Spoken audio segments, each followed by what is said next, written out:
Good morning. Good morning to everyone. I think we can start with the meeting. Good morning again. Good morning, Madam Deputy Chair. Good morning, Deputy Speaker. How are you doing?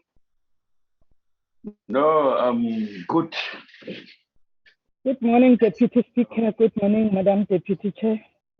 Good morning, Hey, Honorable good Speaker. morning, Madam Speaker KZN. That's my speaker there. Welcome Being to from Kwa-Zulu Lamont Natal. Hill. Welcome Thank to KZN, all of you. That's my province. That's my other province. Yeah. Yes. No, I know and I agree. It's just that I think we can start. Deputy Speaker, we started last week with KZN. We got quite a good turnout, but they are citing the problems of connectivity or network. It's one of the challenges that we will experience. So I think we can start with the number of people, that participants that we have now, and then we will take it from there. But the Premier's office is also assisting in sending out questionnaires on the areas that we want covered, so that we can have more comprehensive information with regards to the issues that we want more information about. So that is the reality of KZN. But we went from KZN on last Friday to Mpumalanga, and we almost had more than 140 participants on the platform, and also the few women of Kwa-Zulu Natal that could joined us in the session there. So for today we are trying to finalize the districts in Kwa-Zulu Natal, and we are now starting with the few that we are going to have at this moment, like Amajuba, Gwala, Zululand, and Ilembe. And then later we will have the rest of the districts in KZN. They have quite a sizable number of districts. That is what I have experienced. I think it's more than 10, and that is our experience. So which means it is quite vast, and that we will have to do more work when circumstances allow in Kwa-Zulu Natal. That is just as a kind of a briefing, and actually making sure that we have the current realities of Kwa-Zulu Natal. But having said that, I think let us just use a moment of silence for prayer or meditation before we continue with our program.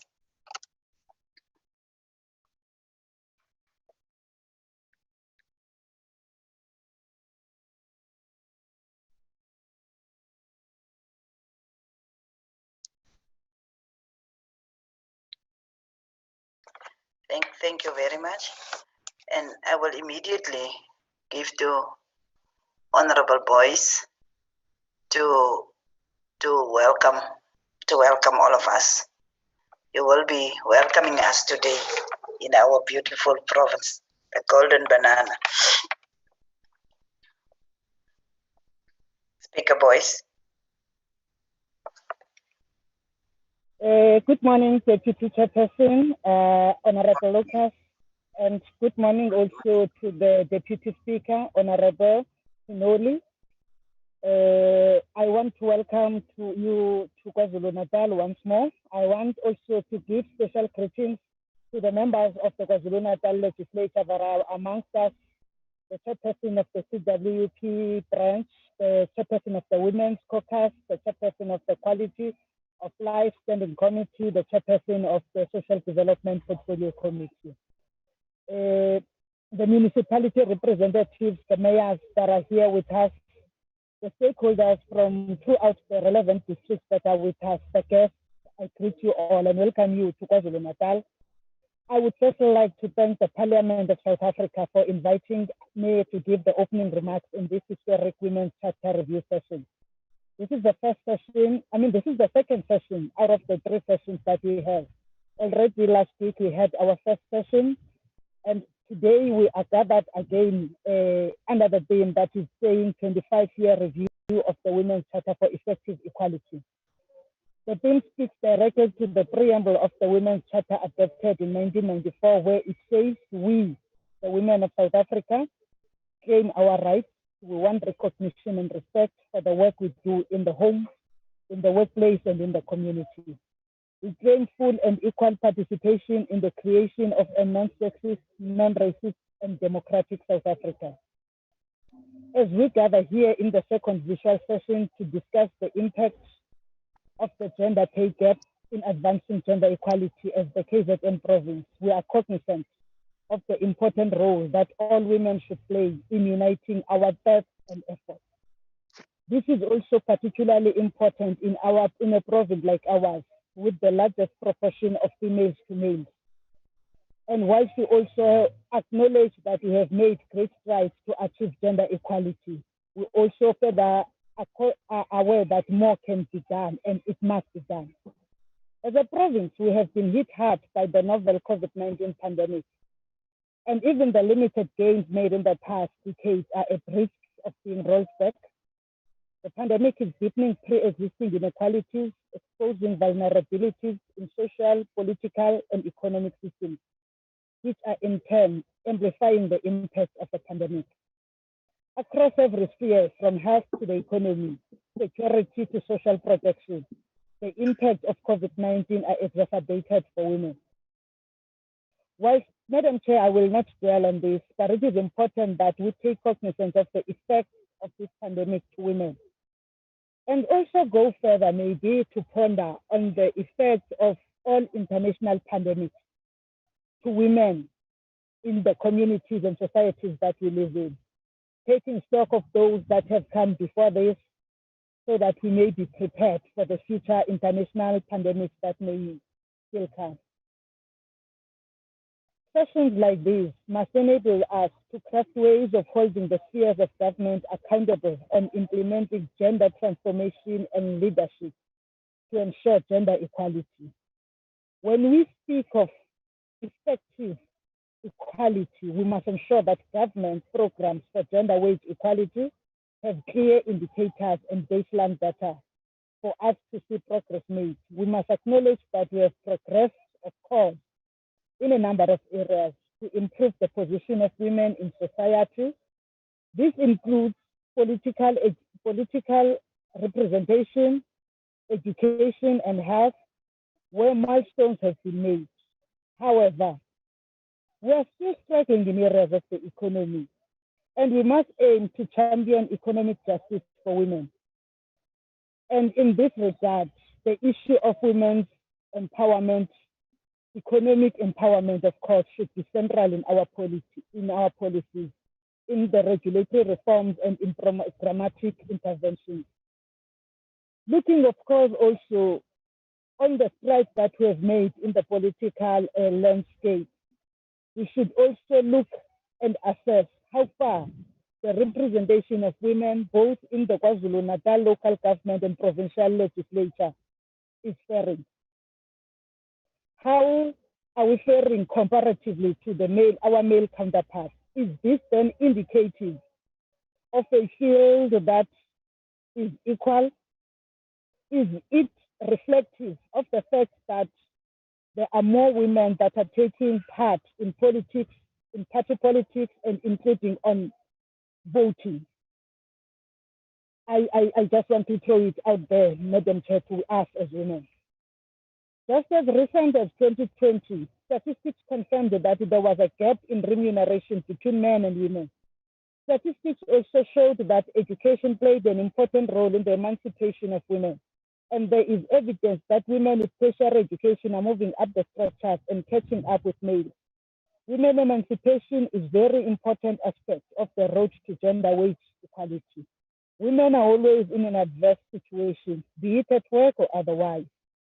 So as people who have powers to make and pass laws, we must then crystallize our focus and give guidance to apex priorities, which should be at the core of attaining gender equality. Success in gender power relations should be led by exemplary government practices. It is, however, admirable for Parliament to take the lead in reviewing the Women's Charter to give impetus to the societal change, mindful that no one sector of society can do this alone. Parliament needs the support of all of us to achieve what is needed to be achieved. Public service offers a transparent and equitable remuneration system to its employees, regardless of gender. However, there are more male employees at senior management level, despite the fact that there are more women in the public service. This calls then for concerted efforts to address the underrepresentation of female employees, especially at the senior management service level. While tackling the lack of participation of women in the economy, we also need to draw attention to other social ills, such as femicide and gender-based violence. The pain that we cannot fathom is that these sessions come at the time when our country is engulfed by disturbing phenomenon of unprecedented high levels of violence against women and children. We have since the beginning of lockdown, women being killed and statistics of domestic violence escalating exponentially. The emergence of suspected serial killers in the areas of Umzumbe local municipality in the Ugu district last year was also a huge concern to us. These terrible episodes send a message to all of us that the struggle for women emancipation is not yet over. This is a continued call for all of us as women, partnering with all progressive men, that we must continue the struggle for total emancipation of women and the girl child. Program Director, before I conclude, allow me to talk about the Commonwealth Women Parliamentarian Structure, which we are party to as the Republic of South African Parliament and the Kwa-Zulu Natal Legislature. The CWP network provides means of building the capacity of women elected to Parliament to be more effective in their roles, improving the awareness and ability of all parliamentarians, both male and female, and encouraging them to include a gender perspective in all aspects of their roles, be it legislation, oversight, and representation, and helping parliaments to become gender-sensitive institutions. We are gathered here today to look at effective equality, primarily zooming to the impact of the gender pay gap in advancing gender equality. Interestingly and notable, the CWP in its advocacy for equality expresses that, I quote, CWP will work to promote the representation of women in CPA branches and strive to ensure women's full and equal participation in political and parliamentary leadership at all levels of decision making, close quote.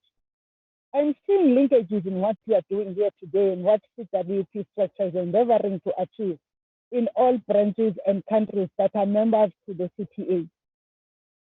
CWP prioritized economic empowerment of women from 2020 to 2022, and it specifically indicates that CPA branches should endeavor to eliminate gender pay discrimination and ensure financial policy inclusivity, ensure gender-sensitive budget, and enhance access to enabling technology and increase the usage for women. This talks directly to what we are gathered here to deliberate on. Chairperson of the session.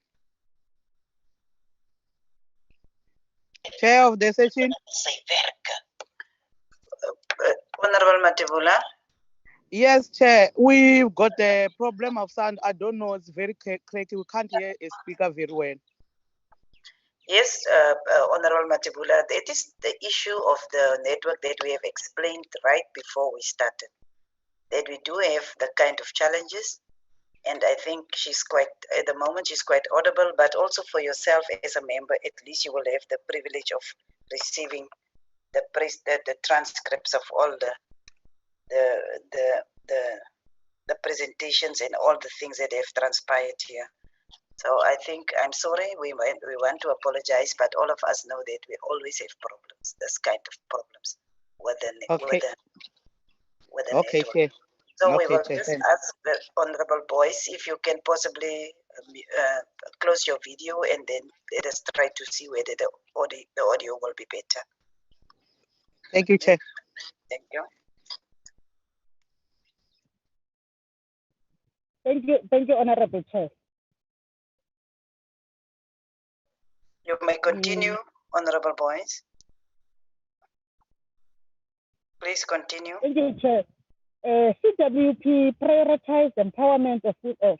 I was at CWP also ensured that CPA branches look at the most difficult, somehow purposely neglected or avoided space in the society of women, and that is the equal access to natural resources. While looking at this, CWP highlighted access to education, sexual and reproductive health rights, and rights to health and nutrition. Without fear, as KZN CWP chapter, we responded and ensured that, amongst other things, the access rights to ownership of land is prioritized for women as part of gender equality in society. The last aspect that CWP is focusing on, that I would like us to ensure we do not leave out in our deliberations, is the elimination of gender-based violence in all its forms and harmful practices. We have already spoken about these and how they worsened during the COVID-19 lockdown pandemic.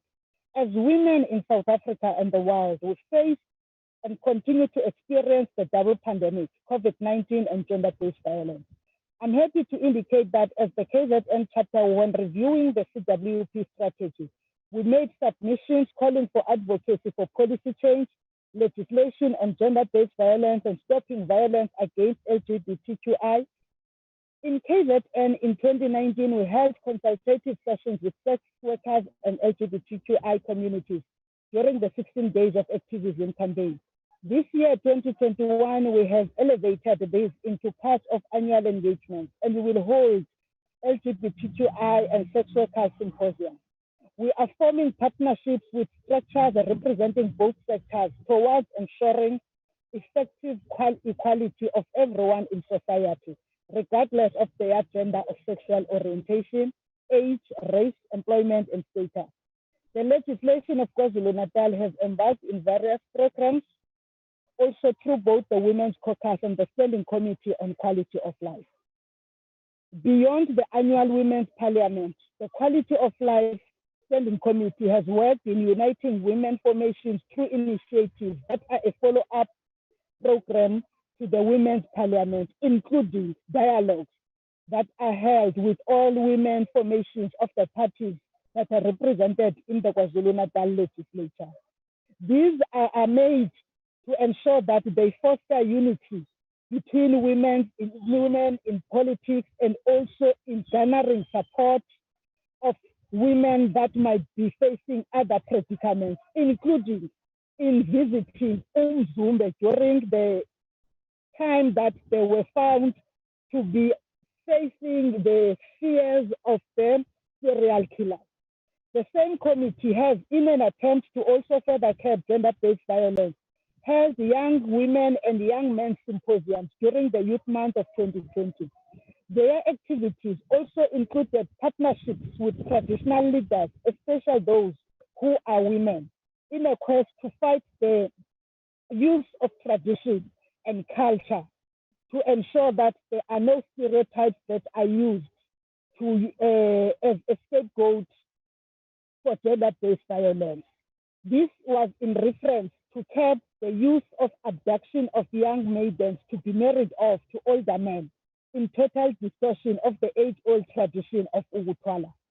The Women's Caucus is currently also busy with capacitation of women legislators to enable them to better oversight the provision of gender service delivery. Through the chairperson of the Women's Caucus and the steering committee, there is currently a training to enable the members of the caucus to ensure the implementation of a gender-focused budget by all government departments during the approval of annual performance plans and appropriations, especially for the forthcoming financial years. As I conclude, Program Director, we must be aware that for women's rights to truly triumph, we need to have a society that advocates and believes in legitimate gender equality. We need to be part of communities that respect the significance of solid family structures and values in building a more tolerant and developmental society. This can be achieved when we recognize and uphold equality of all, regardless of race, age, gender, or sexual orientation.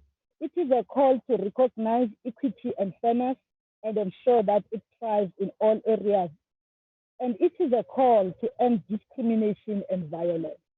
By those words, we once more sithi KwaZulu Natal namukelekile, sithi elizweni lase-South Africa siyazi ukuthi kunazo izingqalabutho zabantu besifazane ezikwazile ukuzosibeka kule ndawo esikuyona. Nakulezi zifunda-ke esihlangene nazo namuhla, kunabo amakhosikazi ayibeka induku ebandla.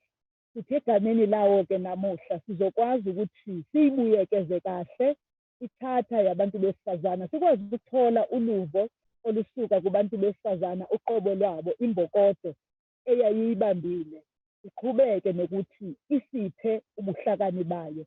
Siyalibonga iphalamende ngokuthi likwazi ukuzolalela imbokodo ngobuningi bayo. Thank you, President Director. Thank you, Honorable Speaker.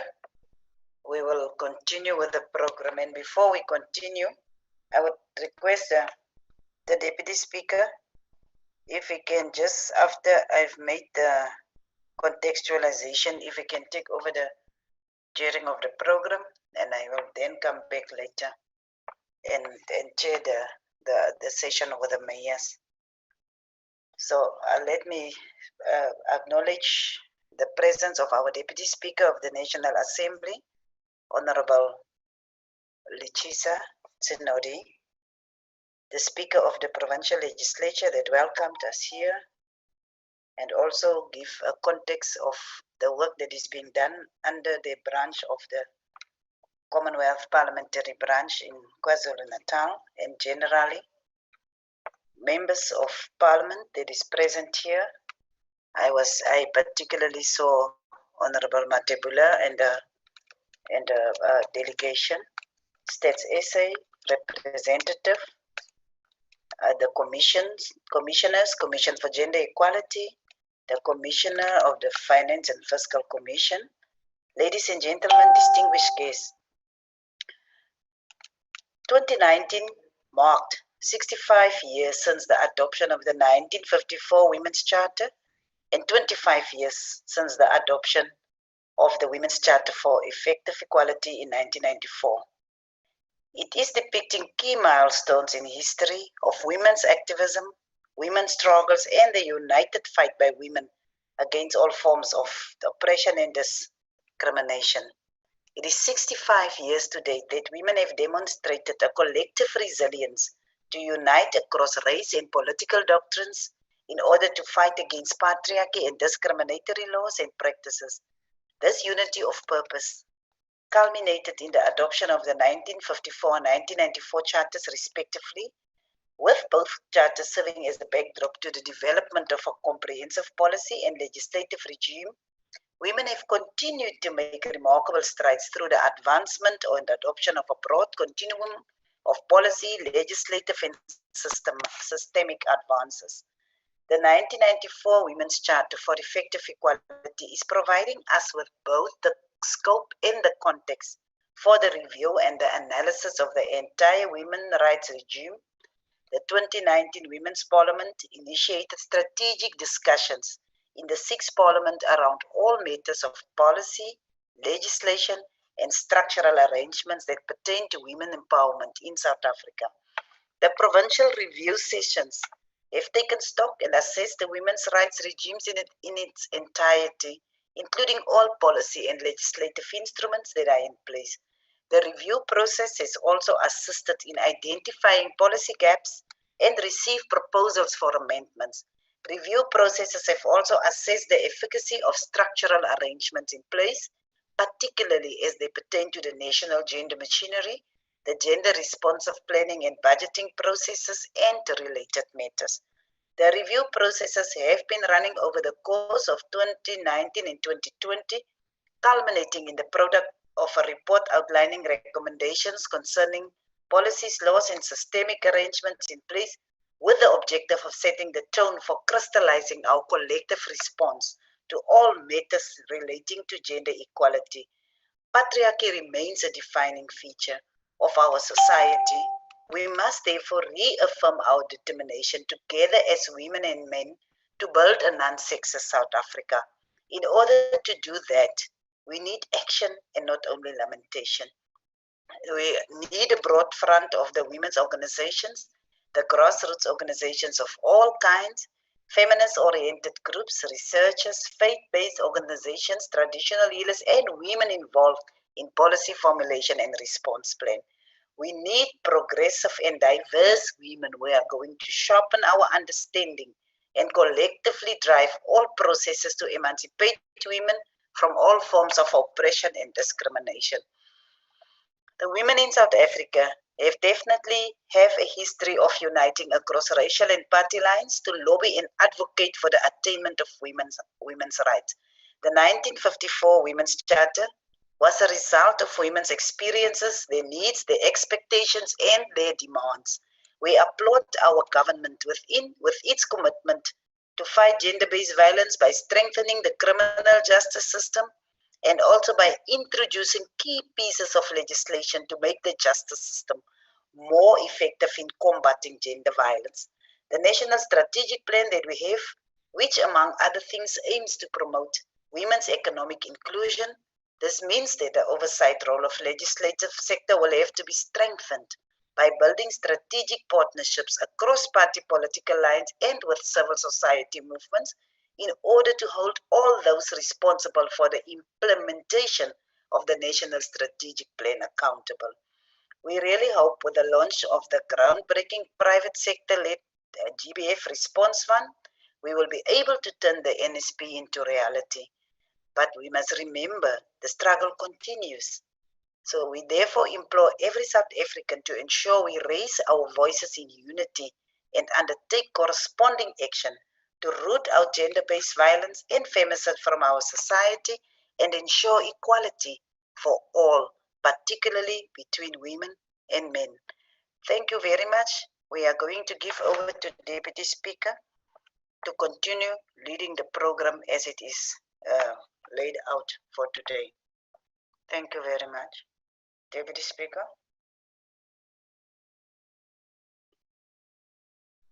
In the meantime, let us continue. Okay. Thank you very much, Deputy Chair, and thanks to the Speaker of KZN's welcoming remarks and your remarks now.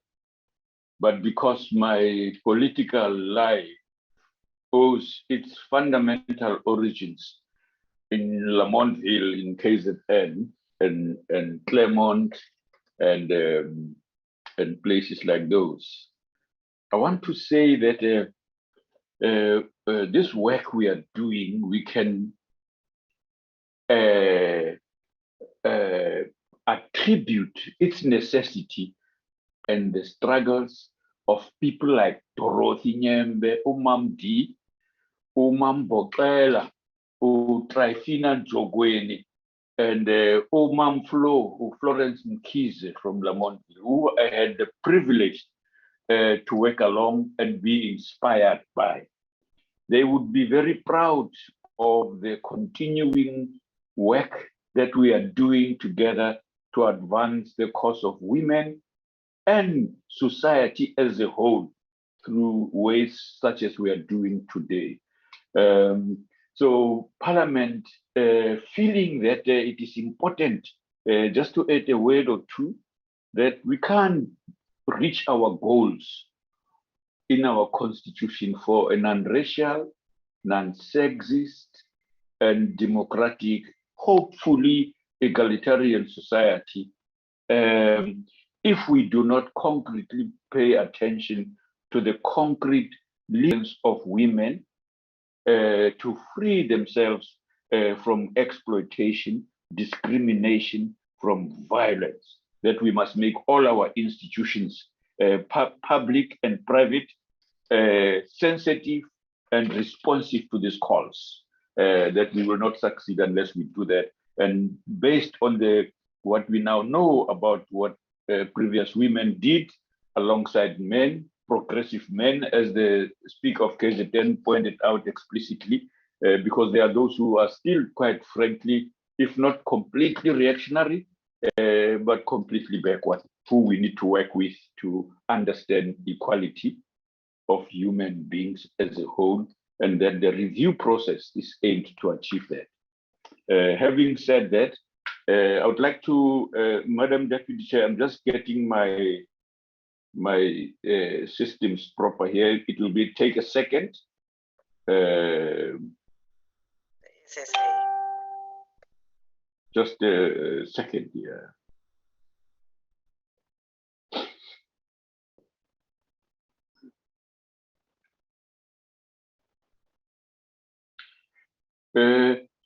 Deputy Chair, I'm sure you correctly, and the Speaker of KZN, because this is an important point, that the work we are doing in our localities, in the districts, such as we are doing now, and in the provinces and in the country as a whole, are also part of our own work to fulfill the commitments we made, for example, at the SADC level, the Southern African Development Community level, in their master plan, for example, as well as the AU commitments to women's equality and other global and international commitments, such as the Speaker referred to the Commonwealth women's parliamentarians.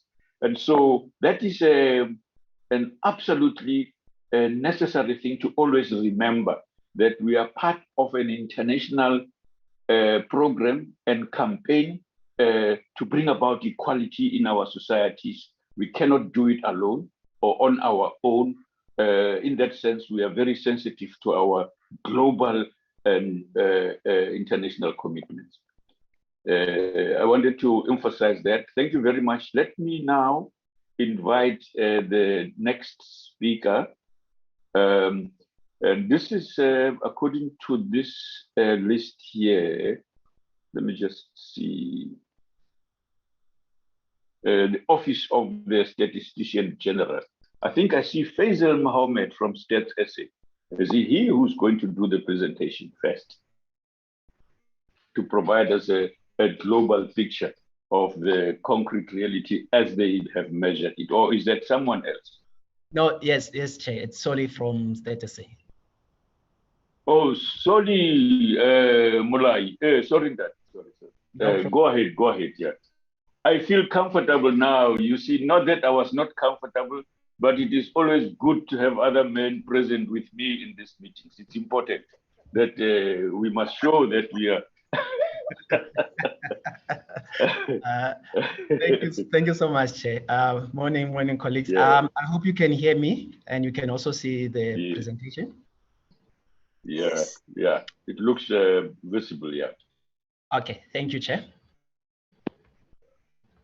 I think today's presentation, it's always best if we start by looking at the population, just to give context in terms of the population of South Africa. So here we are presenting population using the mid-year estimates, the 2020 mid-year estimates. So we estimated around 59.62 million South Africans. So if you look at the breakdown of the population by province, lives in 3 provinces, Gauteng, KZN, and Western Cape. And KZN, it's talking about 11.5 million South Africans, and which amount to 19.3%. So if you zoom it into the districts, the 3 districts that we are referring to today, Ilembe and Amajuba and Gwala, they represent around 15% of the population of KZN, and the breakdown, you can see it's 5.9 for Ilembe and then 4.9 for Amajuba. District Gwala is around 4.4%. The split in terms of gender or sex, it's around 52% for female and 47.84 male. And this is quite high in terms of if you compare it with the national. For national, for female, we're sitting at 51.1%. And I think in the next slide, I'm going to present the same proportions in terms of female and male. You can see that it's higher compared to the national, it's around 52.4. for Ilembe District and 52% and 54% for Gwala. If you look at the age categories, this is the age categories in terms of the province and also looking at the national. KZN has close to 35% of children under 15, while Gauteng has the highest proportion of youth and adults. Here we're talking about the fourth bar from the top, where you see that KZN is around 35.2% for children under 15. And if you compare it with the national, it's around 28.6%. This slide we trying to understand whether children are staying with their mothers or with their parents, both parents or mothers, or only with the fathers. So nationally, 1/3 of the children live with both parents, while 42% lived with mothers only. And if you zoom into KZN, you'll notice that 49.1% children live with their mothers only. And if you compare it with the other provinces, you can see that KZN is the second from the bottom.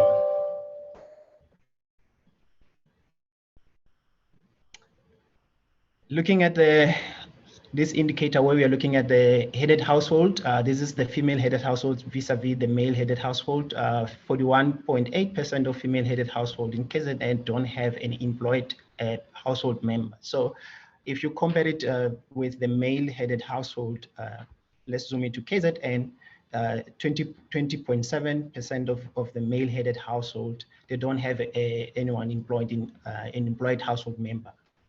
When you compare it with the female, it's double, which is 41.8. So you'll see that there's more headed households that don't have anyone in the family member who's employed, compared with the male headed household. The next set of slides, we are now looking at what we call it a money matrix poverty lines. Around 52% of the KZN population, they consider to be poor, and this is based on the lower and the upper. I will explain more in details in the next slide. These are the poverty lines that I was referring to. So the three poverty lines, the first one is the upper bound poverty line. There we're talking about 1,268. Then the lower bound poverty line is around 840, and the food poverty line it's around 585. So in the next slide, we'll try to understand these three poverty lines in relation to nationally and KZN. So for the upper bound poverty line, it's around 68.1%. South African that have been in KZN that have been referred as poor, and then if you look at the lower bound poverty line, it's around 52.4, and for the poverty line, we're talking about 34.3%, which is quite higher compared to the national, which is the top paragraphs if you compare it with the KZN.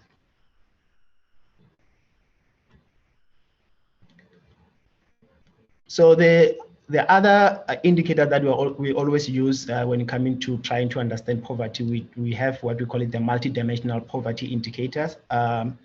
These give us a better insight in terms of how we could able to measure poverty, looking at other indicators like health, education, living standards, and economical activities.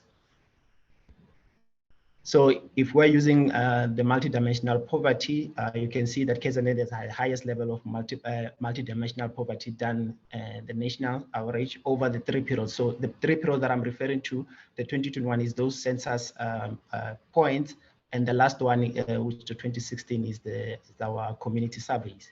And you can see across that KZN is highest compared to the national average. If you zoom to the 3 districts, zooming at the last data point, which is the 2016, Gwala tops the list in relation to the multi-dimensional poverty in KZN.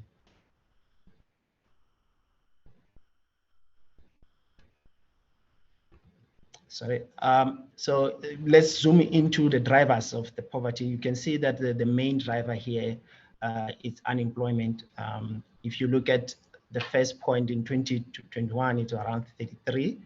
And then in 2011 is around 40, and 5 years later, you can see where it is. So it shows you that the most, or the driver of this, it's actually unemployment.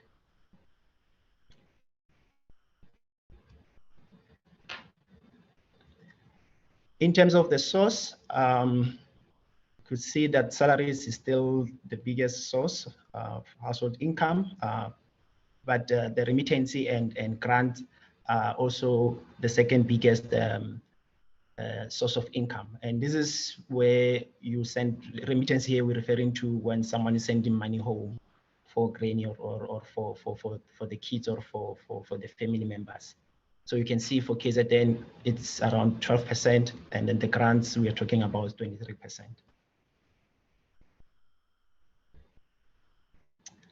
The next set of slides, we are going to zoom into service delivery. We're going to look at the electricity, sanitation, and then we'll also look at the issue of water, access to water. So here you can see that we're trying to look over time in terms of access to main electricity. The last data 2 points, which is 2018, you'll see that KZN have already went above the national percentage, and which is around now 86.7% of households who have access to city. In terms of sanitation, you can see the one that is being highlighted in red. In 2020, it was around 50.9, and now in 2019, it's around 80.9. This is for nationally, and then for KZN, for nationally, we are talking about 82.1%, and this is for 2019. Let's zoom into the three districts, access to water, electricity, and sanitation. So you see that the three districts in terms of water, Gwala sitting at 67.7%. Amajuba is sitting around 95.2. In terms of electricity, it's around 85.5% for Ilembe District. And you could see that for sanitation, we are sitting around 48.2 for Ilembe and 62.8. This is for Amajuba District. Then set of a slide, we are now zooming into vulnerable groups. These are the part of the South African population that experience a high rise of poverty and social exclusion than the general population, and women are amongst this group. So KZN has the highest population, highest proportion of agricultural household. We're sitting at 18.6. This is within the province, and you can see that the top province is your Eastern Cape, Limpopo, and KZN is sitting at number 3. You could see it's also above the national, which is around 13.8%.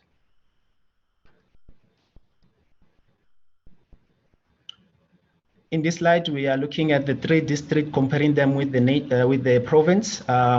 This is the female-headed household vis-a-vis the male-headed household. Of the 3 districts, Amajuba had the highest rate of female-headed households that are likely to run out of money to buy food, sitting around 31.4%. And you can see that it's for all the districts for female-headed household, the proportions are quite high compared to the province, which is sitting around 26.1%.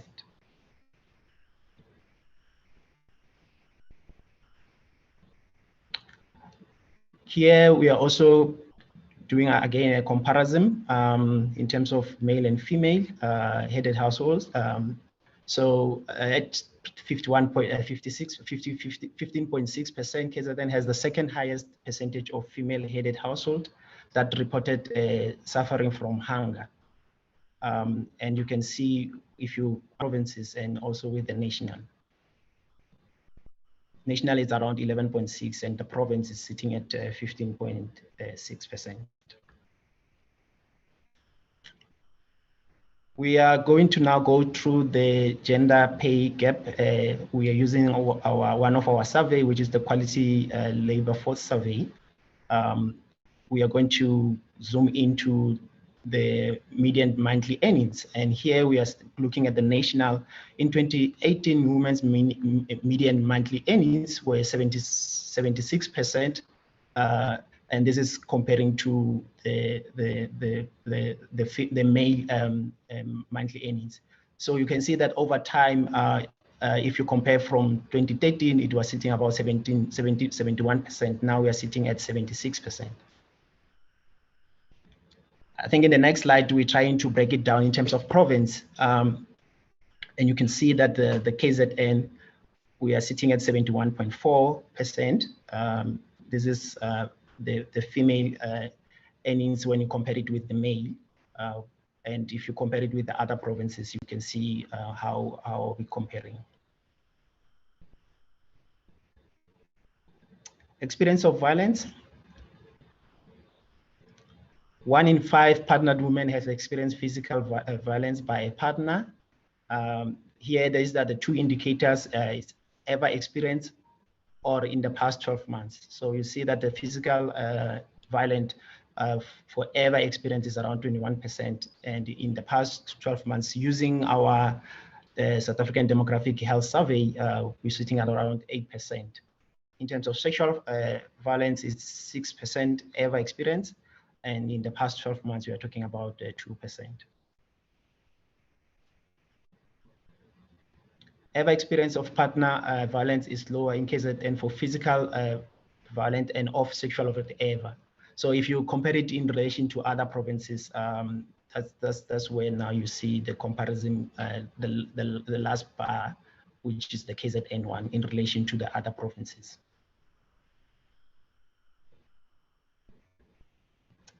Chair, thank you so much. That will be the end of the presentation. Okay, thank you very much. Let me start by asking you just the first question, and then I'll open it up to everyone. The first one is your statistics, in spite of the requirements of the Constitution, still speak about male and female. So effectively, you do not recognize the LGBT community.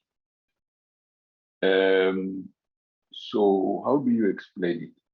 Why haven't you adjusted to include a category that you could even call other? So that's the first question. The second question is about, you mentioned physical and sexual violence and or abuse. Is there any reason you exclude emotional abuse, which I believe is also a critical factor in your stats? So those are the 2 questions that I'm asking you. You can bang them and respond later. Let's take more questions from people. Let's hear. Deputy Speaker. Yes, ma'am. I was just thinking, why don't we take the presentations and then have the questions at the end of the presentation? Yeah, it will actually. Okay. If that's the. Yeah. Okay. All right. Okay. Let me do that. The presenters will help us to be as brief as they can be, so that they can respond to questions with additional information. Thank you, Deputy Chair. I think that's an appropriate strategy. Let me invite Commissioner Mazibuko from the Commission for Gender Equality. Commissioner, are you present? Or is it? Yes, I'm present. Now, what's this? Sorry? Yeah, yes, okay. I see you, Commissioner. Go ahead, ma'am. Thank you very much, Deputy Speaker from the Parliament, Deputy Chair, Mayor Lucas, and the Speaker from the Legislature of Kwa-Zulu Natal, and the members, my fellow panelists, and my members from the Provincial Office of the CGE. KZN is a very vast and rural area. Widely, we find that most of the time, women are very vulnerable. As we celebrate and following the footsteps of Mama Charlotte Maxeke, as we renew and warm the Women's Charter and the gender transformation, I would like to say, yes, Bomama Nyembe and Bomama Mkize have led us to this situation where we find that as the Gender Commission, we will find that we work very closely. Allow me, Deputy Speaker, to say our mission as the Gender Commission is a society free from all forms of gender oppression and inequality. Our mission is to promote, protect, monitor, and evaluate gender equality through research, public education, policy development, legislative initiative, and litigation. We work as the CGE from a mandate. Our mandate as CGE constitutes the body created as a strength of constitutional as democracy. Section 187(1) of the Constitution of South Africa states that the CGE is a commission and promotes and respect for gender equality and the protection of development and attainment of gender equality.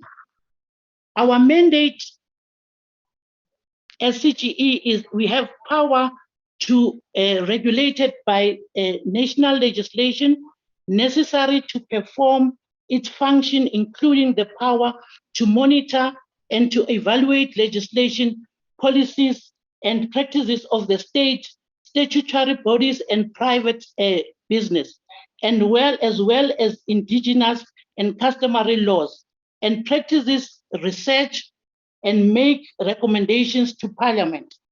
And we receive our investigation complaints of gender discrimination and conduct of public awareness and education of gender equality. CGE has the power to subpoena and litigate. Advocacy and outreach of legal clinics. The CGE reaches the grassroots communities through outreach programs and education empowerment communities to gender equality and human rights. We foster public understanding on matters pertaining to legislation that have to impact the gender transformation. We have the power of communities and to amend and ensuring that citizens are educated to participate effectively in structures. These public advocacy outreach and legal clinics are conducted in partnership with civil society organizations based and are in the communities. We work very closely and working. Today, we're looking at the 3 districts, which is Gwala, Ilembe, and Amajuba. Under these districts, we have these following municipalities: Kokstad, Ikopo, Umzimkhulu. And under Ilembe, we've got Ndwendwe, Mandeni, and Gwatuguza. Under Amajuba, we have Kronfley, Mxakeni, Verdrick Farm, and Matateni. Chair, we work closely with community radios. As you know, Deputy Speaker from the Parliament, that the amount given to the Gender Commission is very, very small. So working with this budget, it is very important that we meet our communities through the radio. Ukhozi reaches far wide and far better than the following. When we talk of communities, we work with Amajuba FM, Togozo FM, Nongoma FM, Inandako FM, and the Vibe FM. And then the community radio stations, we work from Vuma FM, Ikwezi FM, Izwi Lomzansi, and Imbogodo. These community radios really assist us because they reach far and wide. And it is because why we're working with them, they are free. GCIS will recommend and will need us to buy radio time. But with these radio communities, we find it that we reach and we work very closely with them without any pay. Cases that we have as gender challenges. Several women withdraw protection orders, and because they believe that issues that are related to the families, they should be resolved in the families. Why do we have domestic violence cases and not pertain to lack of shelters? There are not enough shelters from the districts and the municipalities that we're talking about today. We find that women withdraw their cases, and women find that even if they are raped by uncles, the family says, let us resolve the cases within ourselves. And it is where we find that most of the women are suffering in silence. In many parts of the districts, we have cases where we find there is a lot of unemployment. The high school girls fall pregnant and they are dropped out, where we find that most of these cases, these girls cannot say out that they have been violated by the teachers at school, because when they're telling on that, they will find that there is no way when ekhaya sokuthiwa hamba ke ngoba wena usihlazisile, there are no shelters. So we're thinking we are going to work with more districts having more shelters so that the women can get to be protected. In schools around Kokstad, girls face abuse and harassment by young boys where they feel they can push and put their patriarchal tendencies of these girls. No Tutuzela centers are there in Kokstad areas, no victim-friendly rooms in the Kokstad police station, and culture and religious prevents other cases to say it is a high risk to go and tell on the issues. The Roman Catholic is against the use of condoms and a termination of pregnancies because they believe that sex is done after marriage. And we know that our girl children or our youth are very active at a very early age. Young women do not have a future specifically in Zunkulu. Chairperson, I think we find it very hard at the municipality where we still find that there is a lot of discrimination against young women and women in said. CGE have different opportunities of assessing gender transformation following and pertaining with several stakeholders. We work in partnership with SALGA. We conduct a gender transformation in local government. Further, the CGE is working in closer with the legislation to ensure that oversight is tightened in the regard where we work with committees who find that responsibility in the area of our concern, e.g. quality of the life of the committees. This process started in 2016 with training and capacity building of gender transformation and mainstreaming using substantive goals. These trainings are targeted at working with municipality offices, including senior programs. This is the first phase of us having this project. The project is ongoing so that we can find that we mainstream. The second phase focuses on the internal gender transformation and services delivery.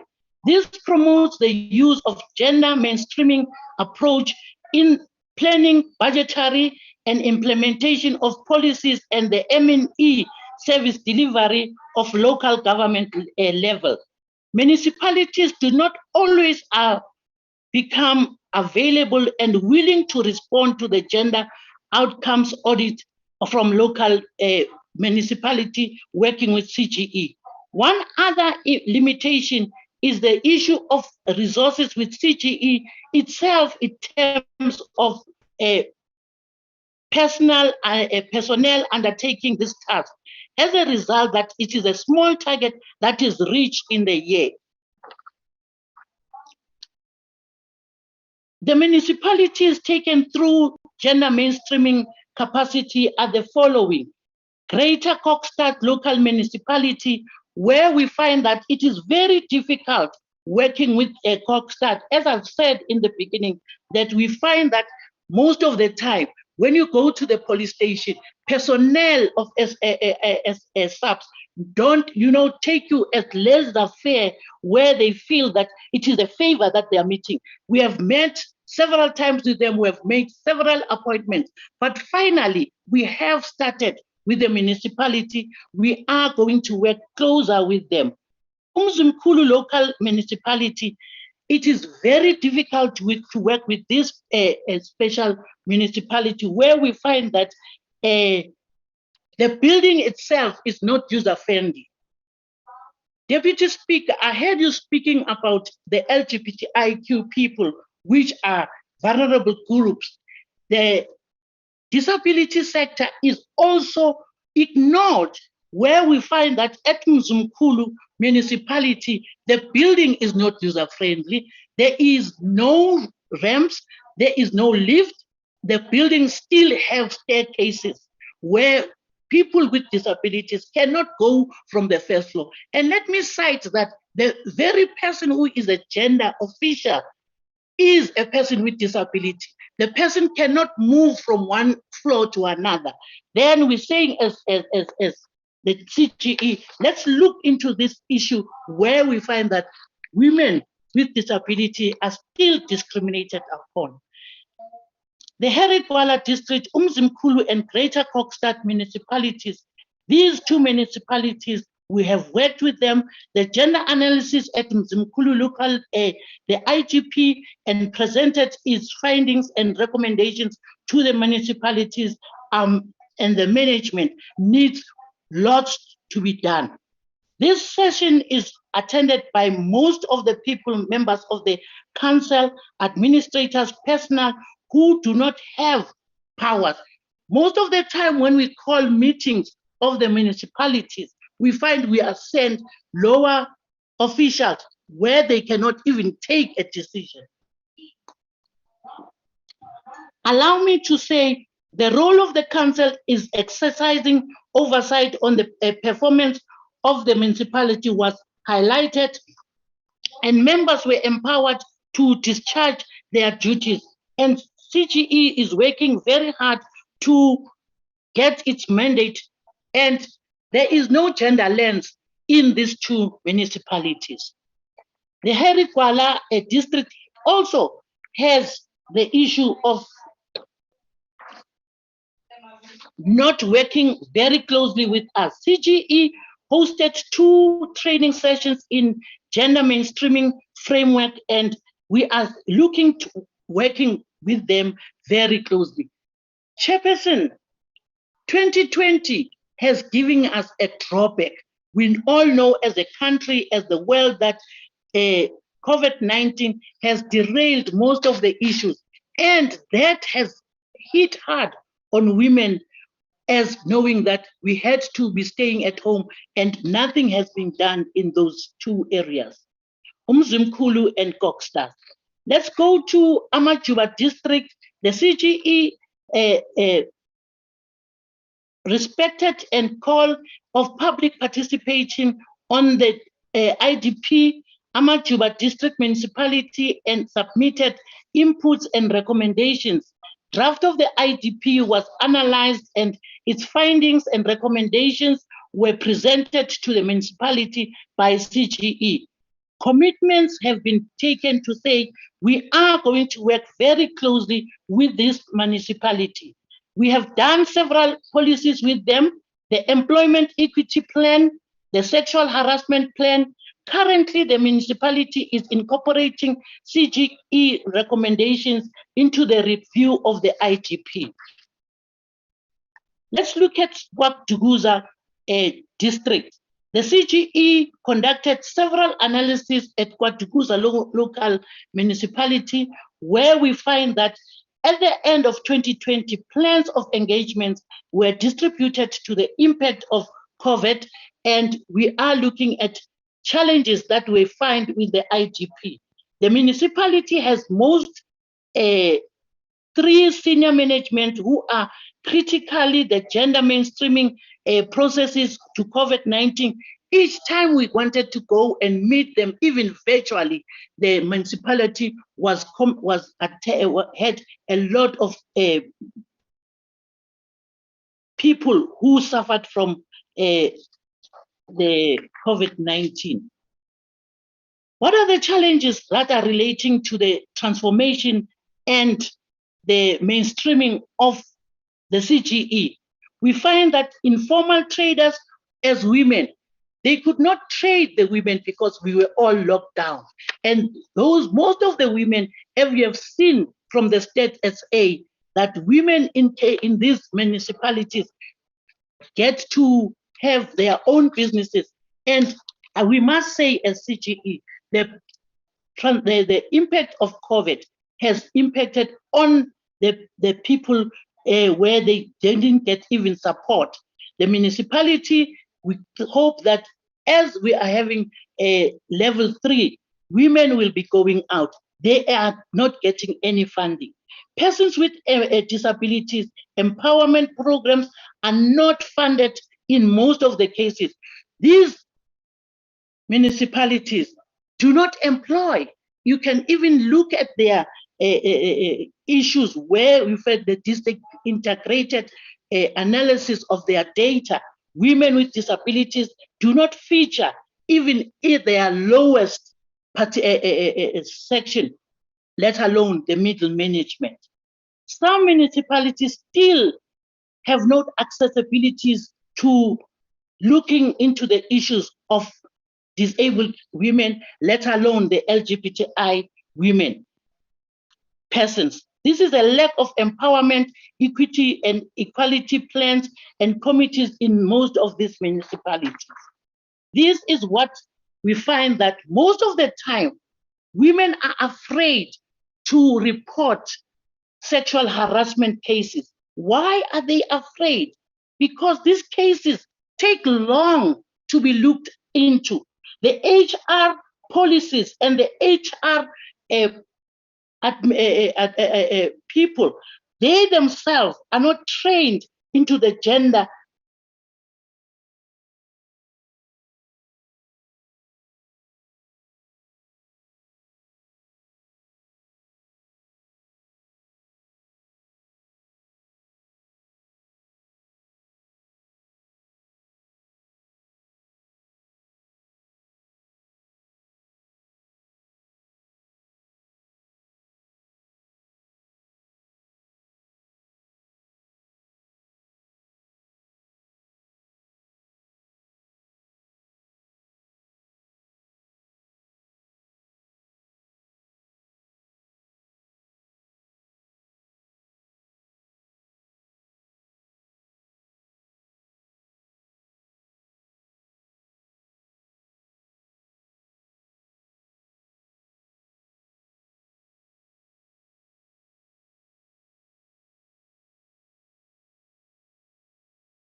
interacted with them, and we see that we are journeying together with them.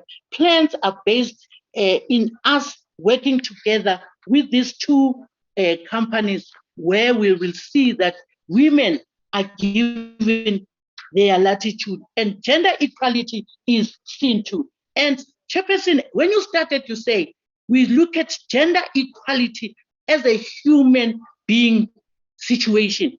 But us as the Gender Commission, we stress that the mandate and the data of people, we should be looking at giving gender equality specifically to women. In conclusion, due to limited resources of the CGE, can only sample a few departments and municipalities of private and data limitation to look at how do we transform.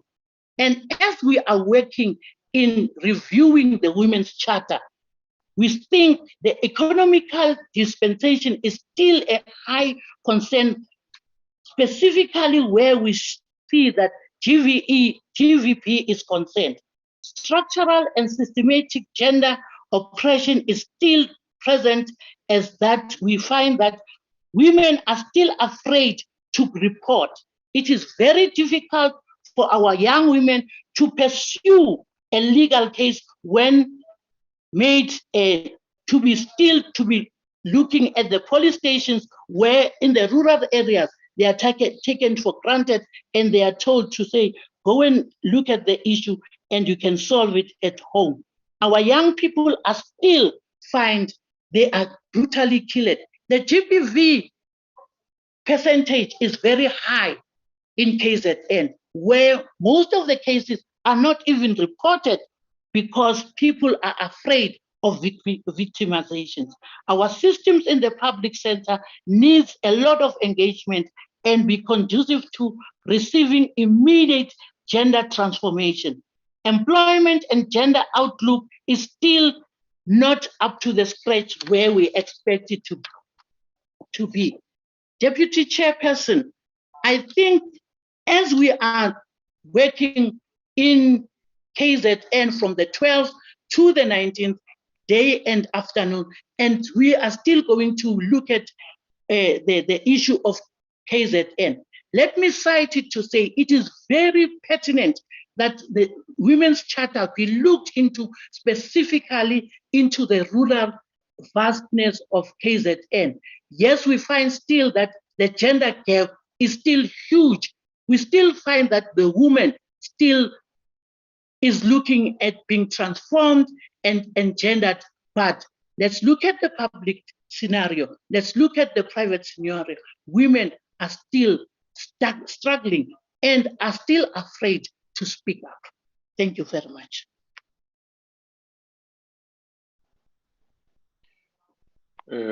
Thank you, Madam Masibuko. That's very critical observations the Commission is making there, and the difficulties that persist in spite of expectations otherwise. Services across the board in government departments, municipalities, police stations, and so on. So these are critical observations you are making, and will feed into the discussions properly as we do so. Let me move to the next item. As a general observation to the time allocated to speakers, I suspect we could do it with briefer basic inputs so that we increase the number of time, amount of time available to questions, and in the responses, additional information can be given. I'm just suggesting it as a general practice. Let's practice that. A few minutes of presentation, highlighting the key areas that can be elaborated as a part of the response to questions, so that we can take as many presentations as possible, because this diversity of insights is also equally important. So I just thought I should make those remarks. Let me invite my home girl, Elsabe Rockman, to speak to us on from the Finance and Fiscal Commission. And yeah, let's do that. Let's hear you, Ma. Good morning, Deputy Speaker and Deputy Chair of NCOP, our councillors and speaker of all the district and local municipalities, as well as other participants. You know, the mandate of the Financial and Fiscal Commission is essentially to make recommendations in Chapter 13 of the Constitution or in national legislation to Parliament, provincial legislatures, and any other organ of state determined by national legislation. Our focus is primarily on the equitable division of nationally collected revenue among the three spheres of government and any other financial and fiscal matters. Now, the district development model consists of a process by which joint and collaborative planning is undertaken by the three spheres of government, local, district, and metros. And it builds on the white paper on local government of 1998 and is a step further to achieve the vision of developmental local government. National and provincial governments are required by the Constitution to support and strengthen the capacity of municipalities to manage their own affairs. And the district development model is a practical intergovernmental relations mechanism that enables the three spheres of government to work together with communities and stakeholders to plan, budget, and implement in unison. Elsabe? Yes. Elsabe, sorry, 1 second. Honorable Mazibuko, thank you very much. I was pleading with you to switch off your mic, otherwise we were getting to get stuff. Thank you, Elsabe. Please proceed. Thank you. The IGR mechanism must of necessity also reflect an IGR fiscal mechanism, system, and a process. And to this end, we need to reflect and determine to what extent our budgeting instruments and processes have been adapted to reflect the district development model. It appears largely to still be work in progress at all our levels of government. At local government level, of course, our IDP and budgeting processes go hand in hand, and the one simply cannot exist without the other. These processes should not only be outwardly reflective, but also find expression from an internal institutional perspective. The FFC has previously conducted research which reflect on the gender perspective as reflected in IDPs and budgets at some local governments that was randomly selected to be part of our study. And our presentation reflects some of the key findings of that research. But we must also take note of research conducted by Alison Toads, Paul Sitoli, and Amanda Williamson in 2007 already, which investigated the extent to which women's issues have been incorporated at local government level, and concluded that municipalities tended to lag behind national policy and guidelines in giving priority to the goal of gender equality. The original IDP guide packs included guidelines for mainstreaming gender in IDPs, and it set out an approach in which gender was incorporated into each stage of the IDP process. By September 2007, the then Department of Local Government also launched the Gender Policy Framework. It emphasized the role that the IDP would play in mainstreaming gender policy and implementation of plans in municipalities, as well as the importance of introducing key people, that is the gender focal points, structures such as gender forums, and monitoring and evaluation mechanisms to institutionalize government's commitment to achieving gender equality. This Women's Charter review process provides us with an opportunity to assess the progress we have made to realize the overarching commitments to non-sexism and gender equality in the strategic and operational work of municipalities, and to identify the areas within which we must consolidate and strengthen our focus and implementation plans. The district development model certainly must incorporate the lessons learned from the past and guide us further on the road to achieving our objectives towards gender equality. It appears that we've had, for quite a substantial period of time, largely lost the momentum of a more holistic and comprehensive gender-based budgeting approach that was characteristic of the early years of our democratic transition. The gender-based budgeting approach and planning is, of course, an approach that aims to mainstream gender in economic policy making and seeks to transform the entire budgetary process. Our gender-based budget focus in recent years seems to have been geared towards standalone high-profile priorities, such as the tax on sanitary products and gender-based violence, which are critically important but needs to be contextualized and find expression within a comprehensive gender-based budget. The work that is being done by the Women's Multi-Party Caucus with regard to gender-responsive budgeting and planning cannot be overemphasized. In March last year, the Women's Multi-Party Caucus reflected on the shortcomings in institutionalizing gender-based budgeting, particularly the draft GRB framework, and identified a number of issues that needed to be attended to, including the limitations of the current draft framework on gender-responsive planning and budgeting as a policy framework that strengthens institutional capacity, the lack of expertise in the state to take up gender-responsive planning and budgeting, the difficulty in accessing disaggregated data for reviewing and budgeting processes from a gender perspective.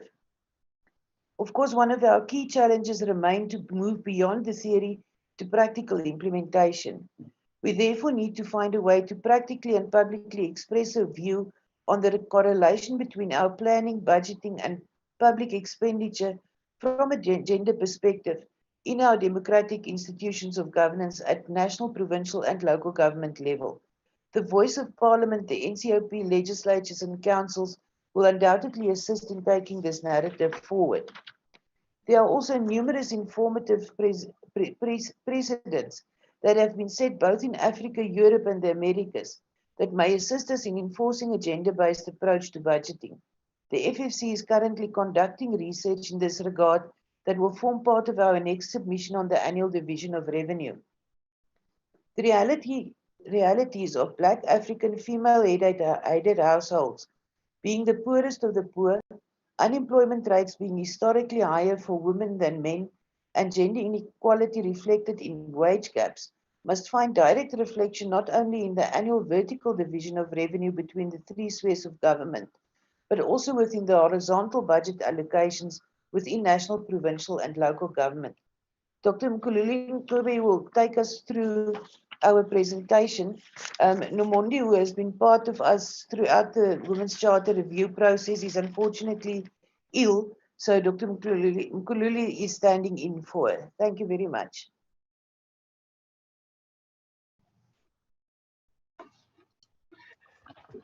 Thank you, Commissioner Rockman, and thank you, Chair. I have a presentation here. I don't know whether someone can screen it for us.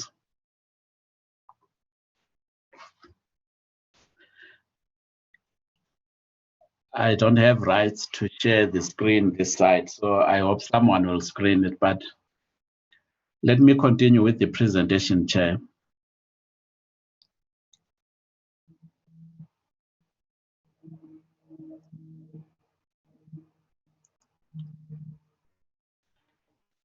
Can I continue with the presentation? Yes, go ahead. Yeah. I'm going to talk to you about our research, which was done by the Commission. And the starting point of our presentation is where the session chair actually talked about that we have met a number of gender commitments, both at national level, at the level of the region, as well as internationally. We have met a number of gender commitments, gender equality commitments, but really when it comes to what is obtaining on the ground, these commitments are not translated to what is on the ground. That's where our study came from. And the question we're asking ourselves is, why is this the case? Then we looked at the local government sector and looked at one of those instruments at the hands of the government which can actually transform society, and that is the budget. We saw that the budget is a potential instrument to change these gender commitments into reality. So we looked at the local government. Why are the budgets of local municipalities gender sensitive or not? So that was our starting point. And what we did was to look at a number of IDPs, about 30 IDPs which were randomly selected, and also some case studies of municipalities in some 4 provinces. Resources allowed this kind of study. We could have loved to do all the provinces and all municipalities, but resources didn't permit. So we looked at whether municipal budgets are gender sensitive or not. I'm going to make a number of observations on which emanated from our research. And first, our results from the IDP scans. We see that there is lack of gender mainstreaming. The Commission on Gender Equality has alluded to that. There is lack of gender mainstreaming and women empowerment as an approach. We see that it is, when people talk about gender, it is events driven mainly. It is not an approach, especially in the local government sector. And one of the reasons is that there is no gender disaggregated data. If you can't measure, it means you cannot change. So there is need for gender disaggregated data at the local level, especially in IDPs. And with gender disaggregated data, we can now even allocate resources where the need is most. Then equity versus mainstream of gender equality. It is only about numbers. When we talk about gender mainstream, it's about numbers. How many women are in parliament? How many women are in council? Although this is important, but this sometimes doesn't make meaningful change to the society as a whole. It's a step in the right direction, but we need an approach. We need to go beyond numbers. There is weak translation of gender equality commitments into fiscal commitments, into budget. Budgets of municipalities don't really translate gender equality commitments. So there is a need to look at the budgets, as IDPs show little evidence of the manner in which the planning processes, the budget offices have budgeted for gender mainstreaming. So there is no really concrete gender budgeting in a number of municipalities. Then we also, from case studies, we found that there's poor translation of the national agenda on women empowerment and gender equality into local government programs. So at the top, we have the national agenda on women empowerment and gender equality, but when it comes to the local, at the local level, there is poor translation of that. There is also, as I pointed out, inadequate gender disaggregated data. The gender discourse at the local level is events driven. It is not an approach. We talk of events, some events throughout the year, but it is not something which runs through the system of governance and the system of budgeting in particular. There is lack of gender budgeting training, and I heard the Gender Commission talking about that they are making inroads into that, which is very important. There is lack of gender budgeting training and capacity building of decision makers. There is need to train budget officers on gender budgeting. There is poor institutionalization of gender responsive budgeting. It is not institutionalized in municipalities. It is an ad hoc thing, or it is not there at all. There is also absence of analysis of the gender impact of existing revenue and expenditures. There is a need to really look at some impact analysis of, or gender impact analysis of revenues, the taxes. What are the effects of these taxes on different gender groups, on children, on people with disabilities, and also the effectiveness of expenditures, whether they can transform society and also be an instrument in gender mainstreaming. There's a need to look into that.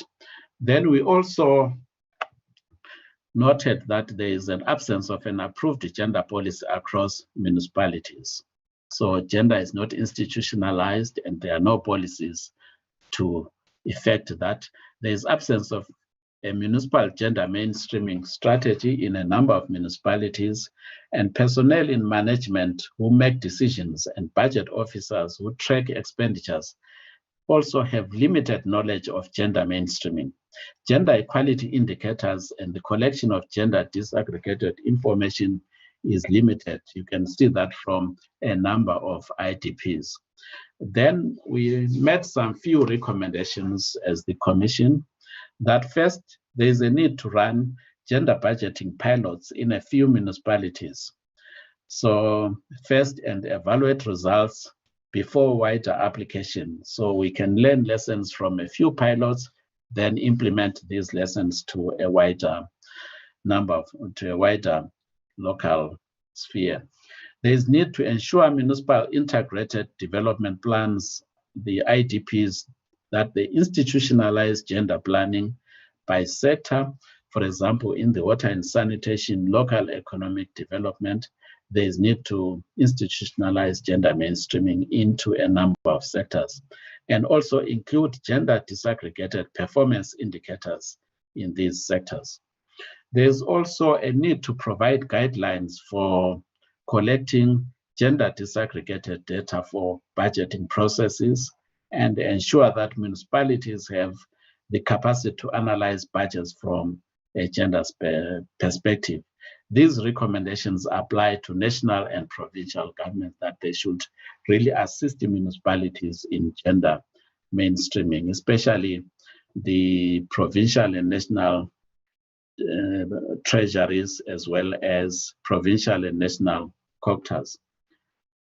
Then we also recommended that at the local level, municipalities should institutionalize gender responsive budgeting processes linked to integrated development plans.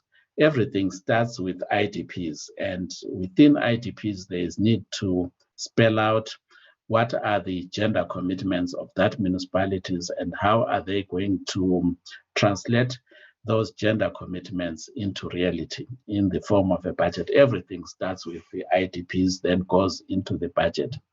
There's also a need to build capacity for gender mainstreaming and gender responsive budgeting at local level. There's need to train budgeting officers, to train also councillors, so that they could hold the executive to account in terms of gender mainstreaming and ensuring that the budgets of municipalities are gender sensitive. There is also a need to ensure gender responsive appropriations and budget allocations.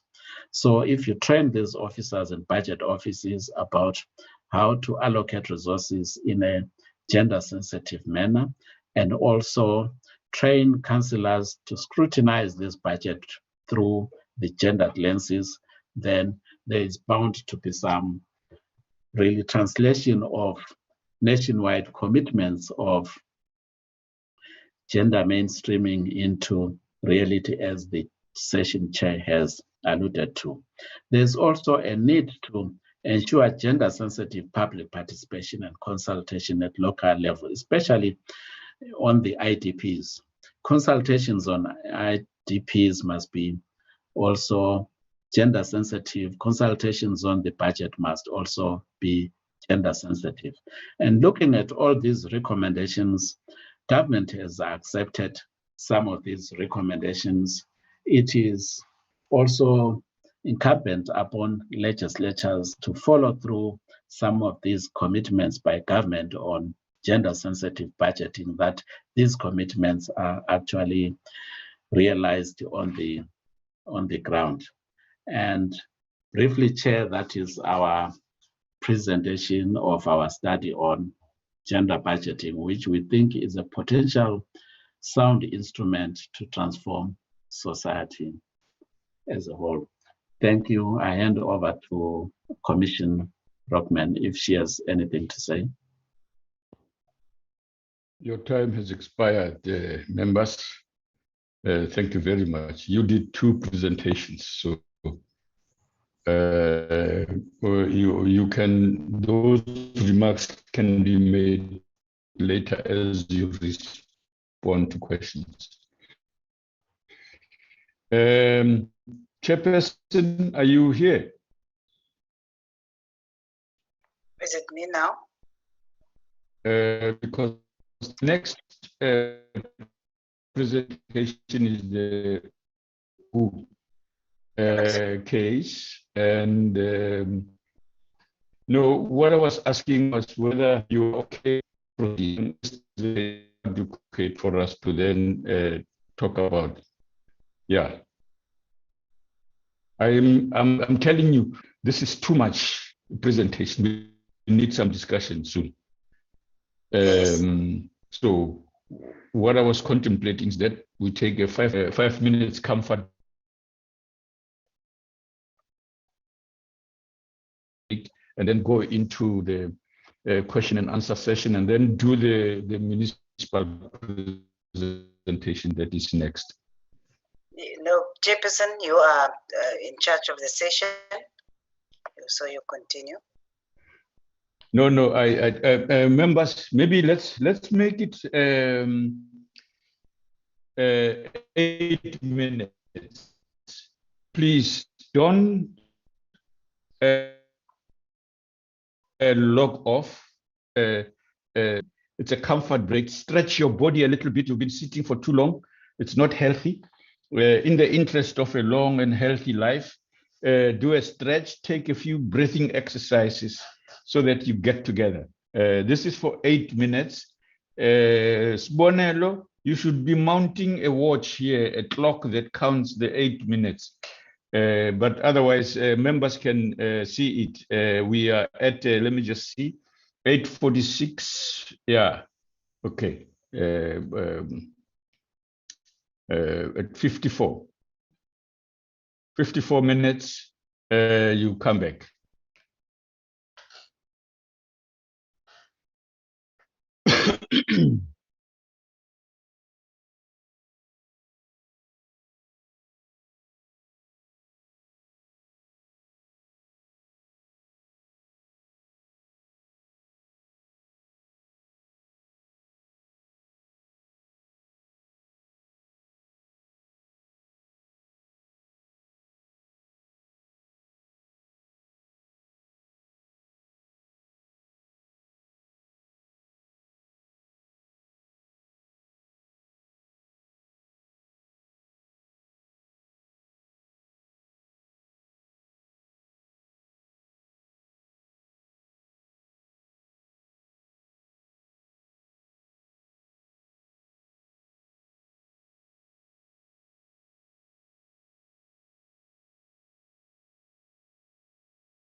Let us start.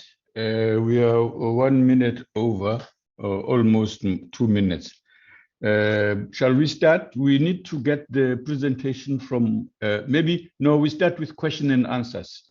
Anybody, can we just have an indication of who wants to stop?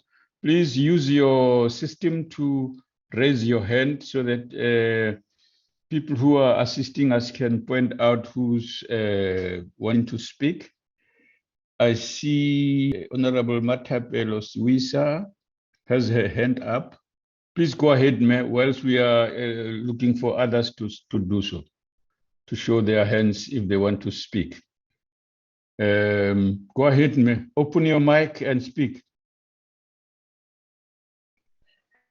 Followed by, you, yeah. Thank you, Chair. I'm not going to switch on my video because I have a problem with network. It's okay. Thank you. Thank you, Chairperson of the moment, for your guidance.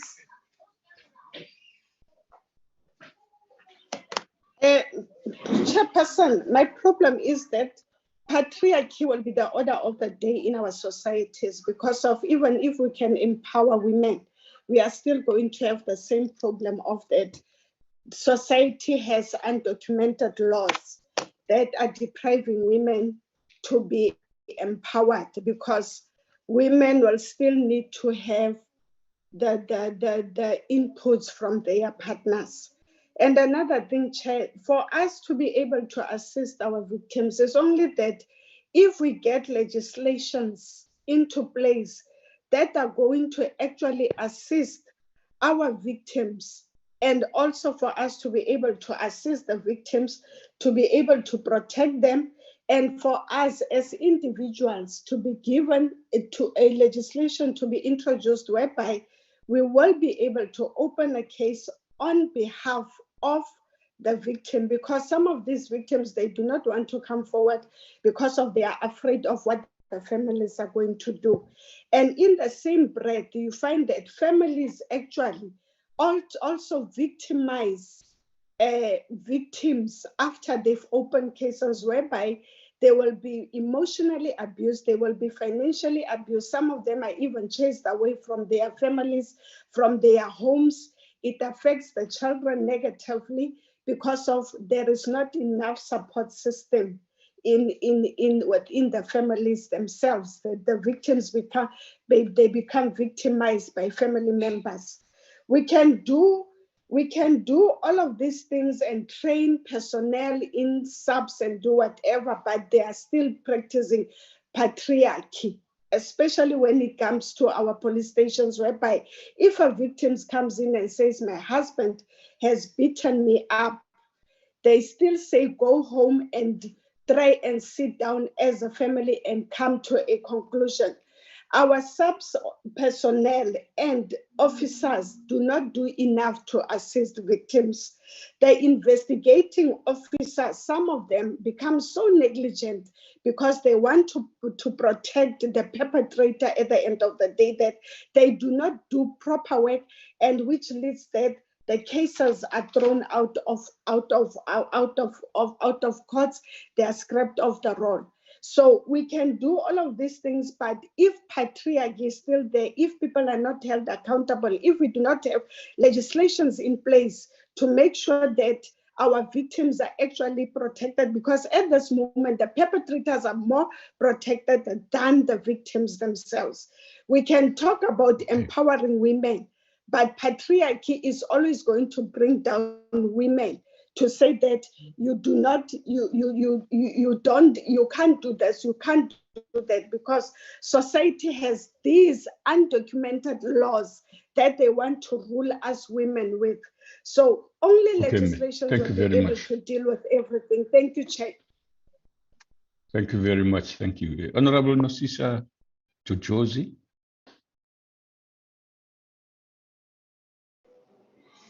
No, thank you, Chair. Greetings to all the participants in the program. I welcome all the. I refer to you as honorable on the assumption that you're an MPL. You may be a councillor. You may be. I have no idea. So introduce yourself to us. Yes, thank you. Thank you. Just briefly, yes, yes. I'm Councillor Nosisa of Gwala District Municipality. Okay, and also okay. Thank you very much. The District Commissioner of the Salga Women's Commission in the Gwala District. Okay, thank you. Thank you so go much. Ahead. Yes, I was saying I'm welcoming the presentations that were done by all the presenters. But what I'm interested in is the presentation that have been done by the, I heard they were saying that they are working with Kokstad and Mzimkhulu in Gwala. I haven't heard them mentioning Dr. Nkosazana Dlamini Zuma municipality and also the Gwala district itself and Ikopo. So I would like to maybe have the contacts of the lady who was making a presentation so that we can have further discussions on how they can also be able to work with these other municipalities. I also welcome the presentation. I'm not too sure which department was that, but they were also concentrating more on gender-based, on gender-sensitive budgeting. On gender-sensitive budgeting. That's the FFC. FFC, yes. The Finance and Fiscal Commission. Yeah. Yes, the Finance and Fiscal Commission. Thank you so much. We are interested as Gwala to be part of the. Speaker, just before the Honorable Councillor, the Speaker continue, I'm just afraid she's going to do the presentation on behalf of the municipality. I didn't want them to begin to respond to other issues before we have the presentation, and we can handle it the same. I'm just specifically for the Speaker because she's the one that is going on it. Okay. Let her do it in her presentation. Let her actually. That's coming. Yeah. Okay. Thank you for being alert. Nosisa, you know you've got your space coming. Okay. As you're already in the line up, you finished your point. Otherwise, yes, I was about doing what you can. I'm still gonna be heard. Then let me drop. I will come when it's my chance. No, absolutely. Okay. Yes. Okay. Good. Yeah. Thank you very much. Yeah. I saw Jenny Black. You've lowered your hand. Are you covered?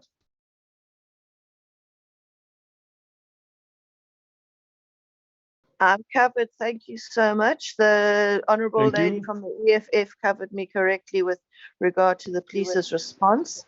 And I give 2 fingers to her to say well done on bringing that up, because it's very shameful of the reaction. A lot of people don't report their cases to the police because they get abused a second time at the police station.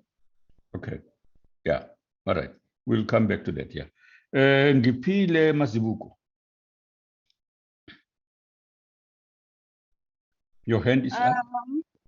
Yeah, I think I'm in now. I would like to greet all of you. My name is Mpile Mazibuko, all the way from Mandeni municipality under Ilembe District. I'm the chairperson of the local youth council in Mandeni. Okay. As umuntu omusha wesifazane, umuntu uzoqala kubonge ama-presentations onke asenziwe. Firstly from Umam Boyki, and umfutho wakhe awufakayo on making sure that all women are treated equally in all corners of KZN, especially even those who are disadvantaged from the rural areas. We always see her work as we are from the rural areas as such. Umuntu esewazile ama-presentations, Deputy Speaker, umuntu uzoqala nje akubonga ukuthi uhulumeni wethu is making and trying enough to making sure ukuthi wonke umuntu wesifazane is treated equally kwi-republic yethu and in all corners. But we still have challenges. But we can't always come with challenges with no solutions. I think into engasilekelela kakhulu is to form some structures in our wards, because we all come from. There are women caucuses, women LMs, but there are no structures basically from wards who are dealing with all those problems that women are facing day-to-day basis. We've got your women caucuses, but there's no formal structures on wards, like on your schools. We know that there are SGPs at schools, but there's no specific platform that if a young woman is being abused, what can she be helped? I think you do understand on that matter. So I think your Deputy Speaker, as much as our government have done much, but there's still the loopholes that we are facing as young women, especially. Also in the business sector on empowering women, there are still those inequalities that are still emerging that we need to deal with. Like in my LM, I'm self-employed currently. As I'm in this meeting, I'm in a business right now, so I try to make up some space so that I will attend. But you come up to me some challenges if you're a woman, that the most of the economy is still being on the hands of a man. Then if you're a woman, you start to be treated like unequally, and being a young woman, like I'm selling here in Mandeni, there's a place that's called Stebe. So we are trading there for people who are working, like they buy food from us. But if you come as a young woman, they say, no, what you are doing here, this place is for old women, or this place is for Babu Telezi. I'm making an example. So when we are supposed to go somewhere or being hired, forgetting that as young people or young females, we are supposed to occupy the spaces that we are seeing, especially in our locality. But I'm very, very grateful with the work that the KZN legislator is currently doing on making sure that young women and all women in our provinces are treated equally, although there's some challenges that we are still facing.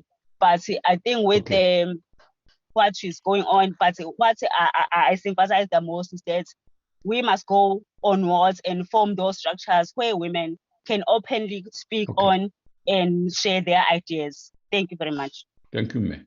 Thank you very much, Ngipile. We appreciate your insights. I don't see any other hand. Is there anybody else? Yes, Chair. And who is it? Go ahead, ma'am. Thank you, Chair.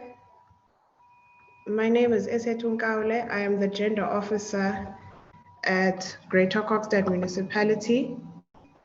My question, and also maybe a slight small inputs, is based on the presentation by our KZN Commissioner for Gender Equality, which we all welcome and appreciate.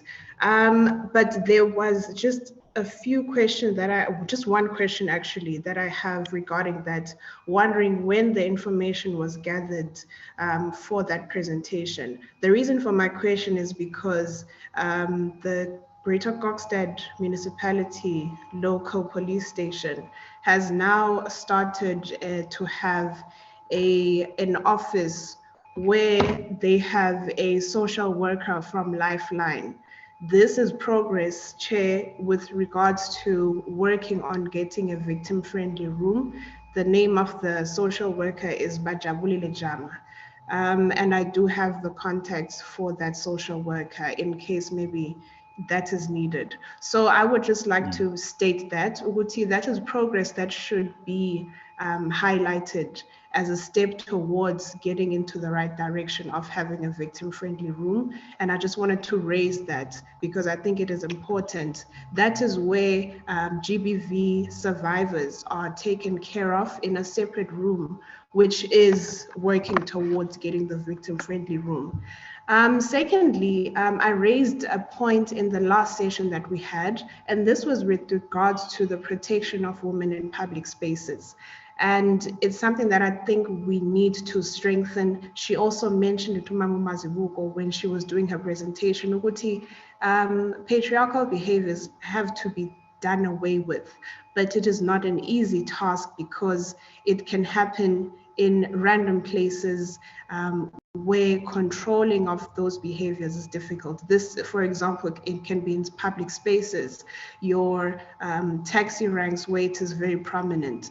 So how do we then protect women in those public spaces? I think that's something that's very important that we need to do if we want to deal with patriarchal behaviors holistically. So such behaviors where people need to be mindful of what they say before they say it, and to be able to digest and think about whether those things are appropriate. So I would suggest, Uguti, there must be focus on peace officers and municipalities to be visible and to assist the police officers in doing just general walking about in towns to make sure that things are abided to, such as bylaws and laws, police laws, just general acts as well to ensure that women are protected. Thank you. Thank you very much, SA2. Is there anybody else that I haven't seen? Yes, Dudu's Konazi. Go ahead. Thank you, Chairperson. Greeting to all members in this group. I'm Dudu Mkwanazi, Community Development Specialist in KZN. Chairperson, thank you very much for all the presentation that have been made by different stakeholders in this forum. And Chairperson, mine is focusing on the one that was presented on the financial support to the women, where the research was done using the IDP as a source document. Chairperson, as much as we do have that document called IDP as a document for municipality, I'm a bit concerned, Chairperson, that the IDP, it's a compliance document, which is not necessarily informed by the ward-based plan that tells us where the household is, where the women are.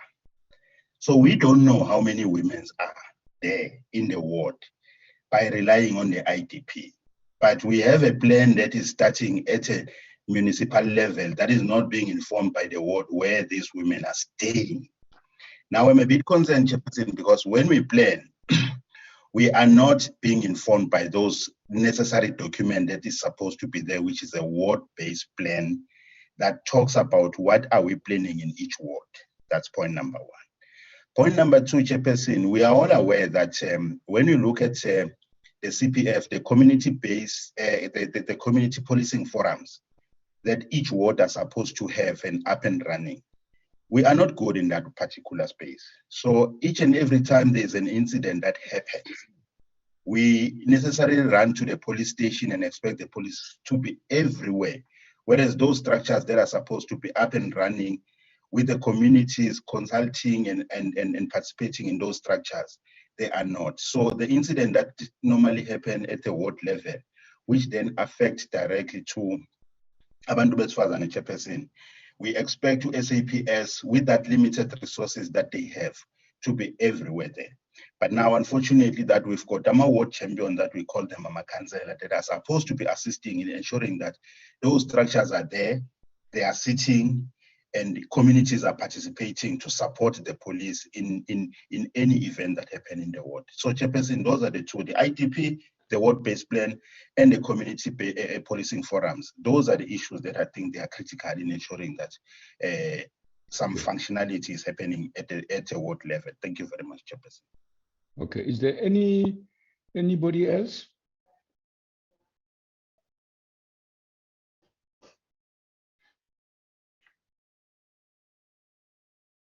Okay, Dudus, please lower your hand. We are done now. Let's give a few minutes to the presenters, any of you to respond to this matter. Dudus and what's her name? SA2.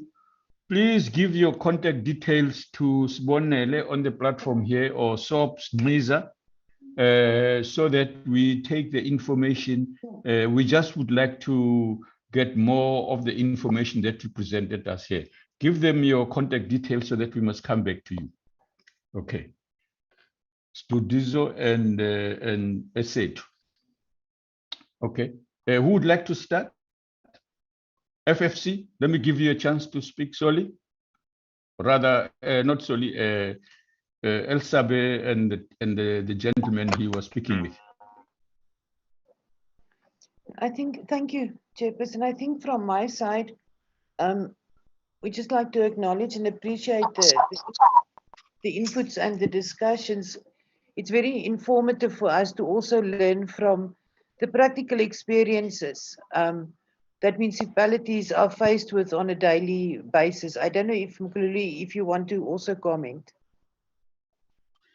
Yeah, thanks very much. I'll only comment on Mr. Mkwanazi's question or comment about IDP, which he believes is a compliance document. I think to a certain extent, we agree with him. Our study showed that some of these IDPs, there is lack of consultation and lack of participation. You will see one of our recommendations is about participation. I think he's pointing to that there is a need for these IDPs to be informed with what is happening at what level, be informed about what is happening at the grassroots. So there's need for participation in the formation of these IDPs. I think that is his point, which we agree. And also that these IDPs must contain gender disaggregated information so that they are useful as it is. They are not really, they don't contain that gender disaggregated information. We fully agree with his comments and his critique of IDPs. It's something we need to look at it as the local government sector. Thank you. Yeah, thank you. Gender Commission. Thank you very much, Deputy Speaker. Let me appreciate the questions and the comment. I will start by saying, firstly, Deputy Speaker, I think as a person with disability, our deaf community has been left out. There's no sign language interpreter in this participation. Two, I think there is some form of leaving other people behind. Njengoba Kwa-Zulu Natal, bengicabanga ukuthi kufanelekile ukuthi ngabe sikhuluma isiZulu ukuze sithole ukuthi abantu abomama kakhulu abanikwe i-legislature idatha yokuthi balalele. Ngizocela ukuthi nani nazi ukuthi asinishiyanga emuva ngokuthi sikhuluma isiNgisi, kodwa siwuZulu siyaxolisa kakhulu ukuthi mhlambe sinishiye emuva sikanye nani. Ithi ngikhulume ke ngesiZulu. Ngiyabonga kakhulu ku usisu sethu ukuthi asho ukuthi ikhona i-social worker manje eKokstad police station. Yebo siyabonga njenge-CGE sizosebenza kanye na. Bese ngiyabonga kuNamazibuko muna ukuthi njengomuntu wesifazana omusha asambeni siyosebenza sizokwazi ukuthi size sifinyelele ukuthi abantu besilisa nathi nakube sibancane kunabo bazosamukela. Angisho ke ukuthi masikhuluma ngokuthi abantu abasha or abantu besifazana ba safe kangakanani emphakathini. Siyasebenza siwu-CGE neSantago chairperson, siyasebenza ne-UKZN lapho sikhona sine program esiyenzayo esisebenza nabantu bama-taxi ukuthi abantu besifazana bathole ukuthi ba safe. Nalama messaging akhona emateksini abawafaka lapha. Sifuna ukuthi abe gender sensitive, kungakhulunywa njengomuntu wesifazana njengomuntu nje. Kodwa ngiyabonga ukuthi losuku lanamhlanje ukusukela ngomhla ka-12 njengoba ngishilo kuyi-19 kuze kufika umhla ka-26 nomhla ka-10 iParliament liphumile lizokuzwa nokuthi singasebenza kanjani. Thina siwu-CGE sizimisele kakhulu ukuthi sizosebenza sibone ukuthi umuntu wesifazana uphephile nakube ehamba ngo-12 ebusuku nakube ezigqokele lokhu akuthandayo. Ngiyabonga Deputy Speaker. Thank you very much. I do want on behalf of myself and the Deputy Chair, your correct criticism that our oversight in not providing for people who are disabled who otherwise would not be able to communicate and hear with us is oversight. It's a bad mistake. We won't do it again. We'll try and sort it out. Nakuthi ke sikhulume ukuze iningi labantu la kule district esikuyo bakwazi ukuthi bakhulume nabo uma bekhona kule zinto esisebenzisayo. That too is an important observation. We must always be inclusive. Ukuqiniseka ukuthi abantu bayakwazi ukuthi kungena. Sixoxa the other day eParliament sivumelene ngokuthi lomba ukuthi sikhuluma ukuthi uma sibiza abantu sizokwenza kanjani ukuqiniseka ukuthi nalaba abasemakhaya endaweni esingafikeleki kwenye inkathi bayasizwa bayakwazi ukukhuluma nathi sibazwe nabo. It's a very important point esikhona ukuthi singayikhohlwa. Thank you very much. Okay, who else needs to respond amongst the presenters? Soli. Thank you, Chair. I think you raised two questions from your side. The first one was related to yes, was related to I think the sex and the gender variable in terms of the split. Yes. Internally, this is under discussion, and we are also discussing with some of our colleagues internationally to see how we can also incorporate it into our service moving forward. With regard to emotional abuse, we do have that information. We'll put it in the updated slides and then we'll forward it. Thank you, Chair. Yeah, that's useful because it is often underestimated, and because of the other ones are more dramatic, you know, and perhaps, yeah, the other one is a lot subtle and can also be dangerously overlooked. So it's a critical part of that. Thank you very much, Soli. And by the way, I spoke to you in private there to say the reason I missed you is that you did not do what Faisal did by including in his name that he works for State South Africa. That's why I assumed he's the one. Where now, because you are an internationalist, now and then you are in international platforms.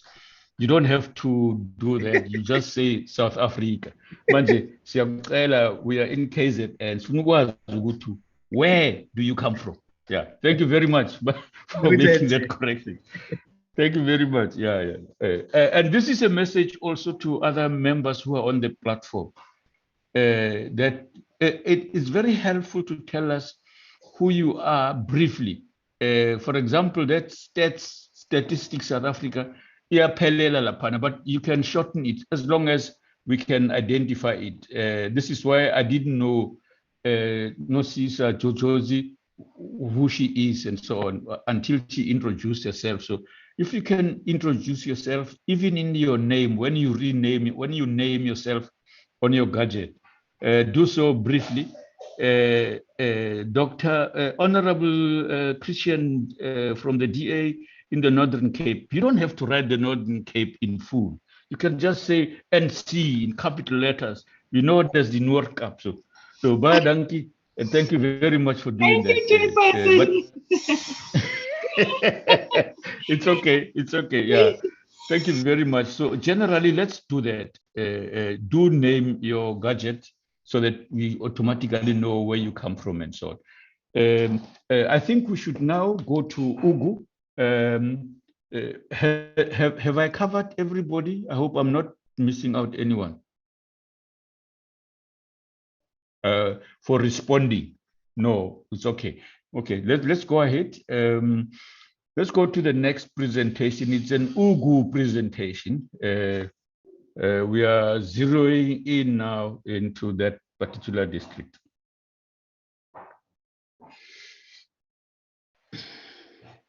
Councillor Shandu. Yes, Deputy Chair? Now I'm just saying it's Councillor Shandu so that you can continue. Oh, yeah, Councillor Shandu. Okay, oh, all right, yes.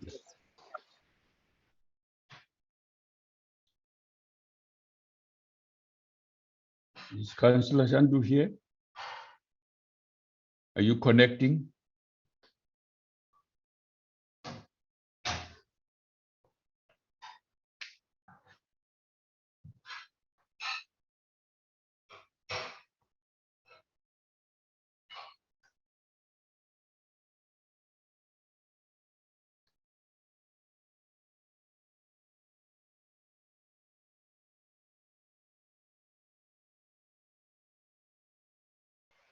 If not, is the person connecting Deputy Speaker? If not, let's go to the next person to Councillor Jones. Councillor Ngobo, where are you? Tell us, or is anybody knowing where Councillor Ngobo is? The Ungu district mayor. Is it not do you have the right one? Okay, no, I think we must proceed. Let's proceed to the next presentation by Honorable T.E. Councillor Mapumulo to get a district planning perspective. And it may be able to throw some light on the issues that... Deputy Speaker, I think what is happening is that you've got the afternoon program in front of you. Oh, okay. If you look at the time allocation. They are mixed so that is together.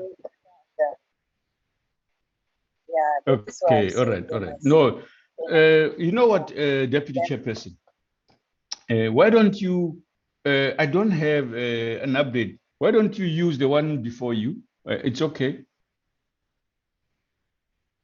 So can we then, if the Deputy Mayor of Ilembe District Municipality, if she's not there, we will then go to Councillor Jojozi, the delegate, the Speaker of Gwala District Municipality. She can continue. Okay, all right. Let's do that. Speaker, go ahead.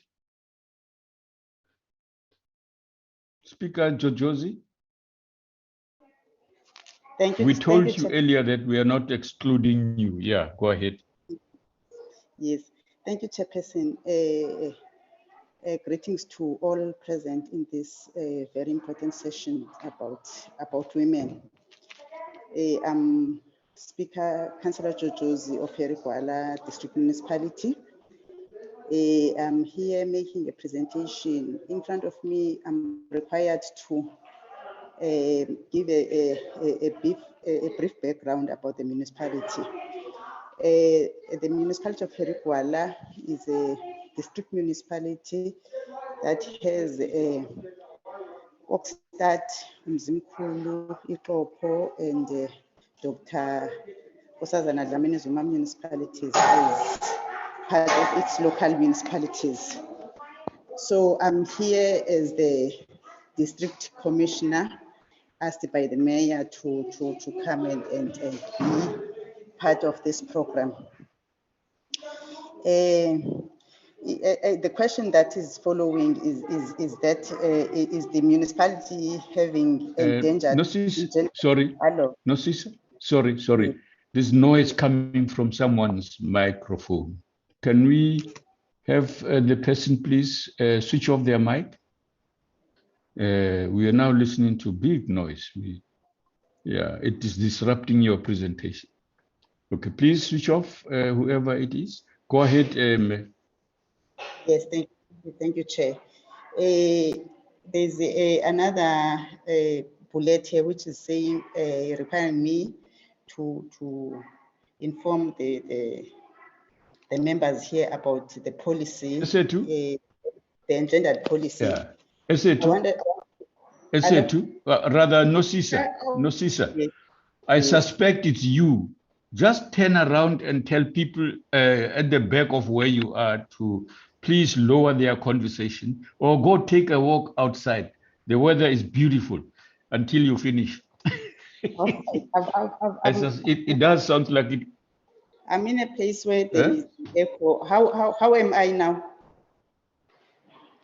Yeah. No, it's just that at the back. It's not immediately where you are, but at the back somewhere. Yeah. Okay, go ahead, man. Yes. So our municipality hasn't got any engendered policy in place. This is what we are working on, and I would like to maybe invite the Commission on Gender Equality to also help us in ensuring that we have this kind of a policy in our municipality. And another bullet here is saying that the municipality use gender budgeting.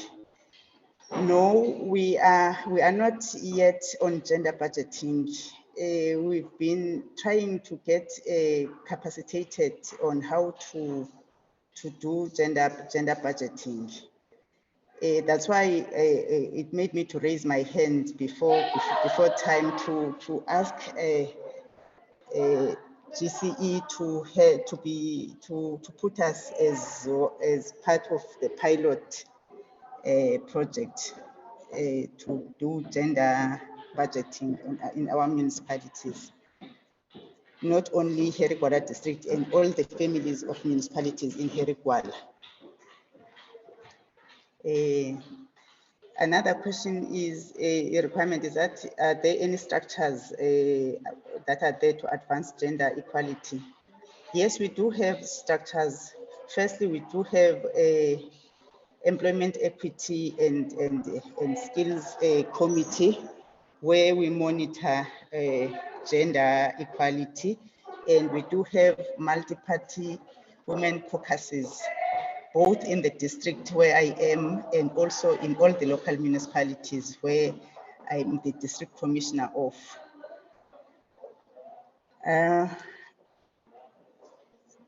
On the women's charter articles, only few, because we're only monitoring equality through employment equity. And also I'm glad to stand here in front of this body to say, as the municipality, we were having 50-50 in terms of councillors in the municipality. That was just before COVID. I'm not too sure now because one of our female councillors has unfortunately passed on due to COVID, whether the replacement will be with females. Where I am, I'm having a problem of noise. Let me move again. Yes, as the women's caucuses, all the multiple women's caucuses in the district, we are very much following the issue of education and training, especially when it regards to female members of the municipality, whether officials or councillors.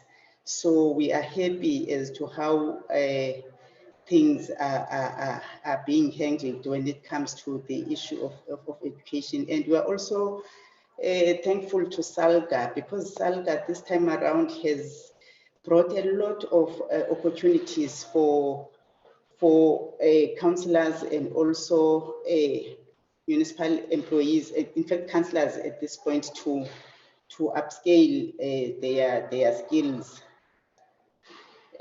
Those when it comes to political and civil life, we are very much active, especially in the municipal perspective, in the civil life. We are following to make sure that there is a one home, one garden, which is the program which has been there for a very long time.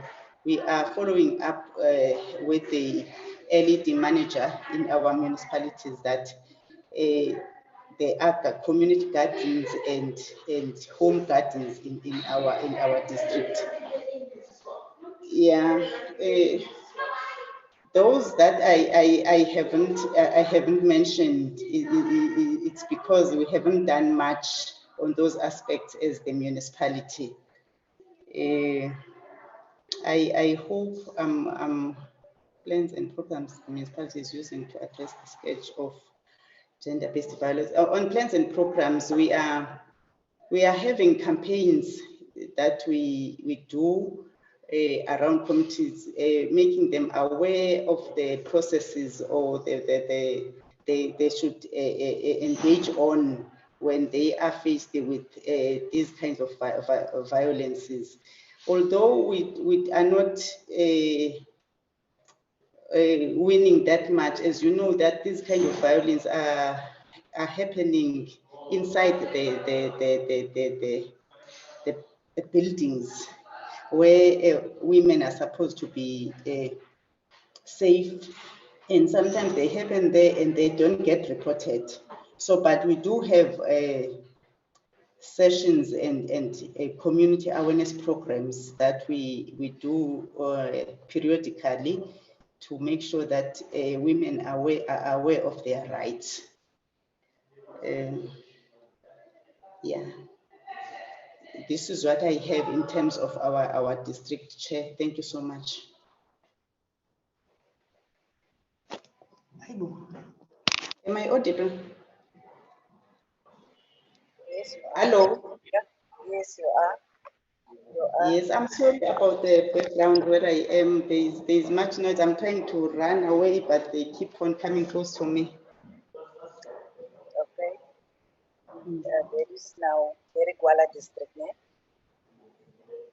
Yes, it was Gwala district. If maybe I can be given an opportunity to say what I was going to say about the other presentations with regards to Gwala, I'll be glad to. We will have a discussion here after.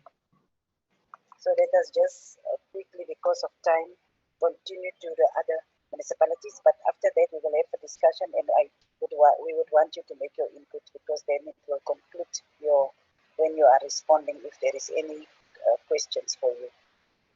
All right, thank you so much. Yeah, let's go to the next municipality, Councillor Mgina. Councillor Mgina. Thank you very much, Chair. My name is Phumzile Mgina, Councillor Phumzile Mgina from Amajuba District, the Speaker of the Council. Thanks for an opportunity. Firstly, I'd like to greet the honourable members, the Chairperson of the session, our honourable Speaker from KZN, Nantobeko Boise, happy birthday. Firstly, I would like to appreciate the opportunity that has been granted to us as women, more especially us in our local municipalities and districts, because most of the time we do hear a lot of issues, a lot of programs that are going on at the national or provincial level. But today you are zooming into our local municipalities as well as in our district municipalities.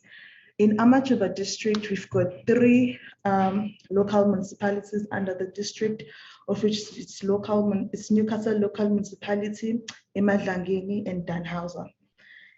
in our districts, we do have a functional district women's caucus that promotes women's development beyond party politics. And they do sit, we do sit, because I'm also part of that committee, we do sit and do come up with the programs.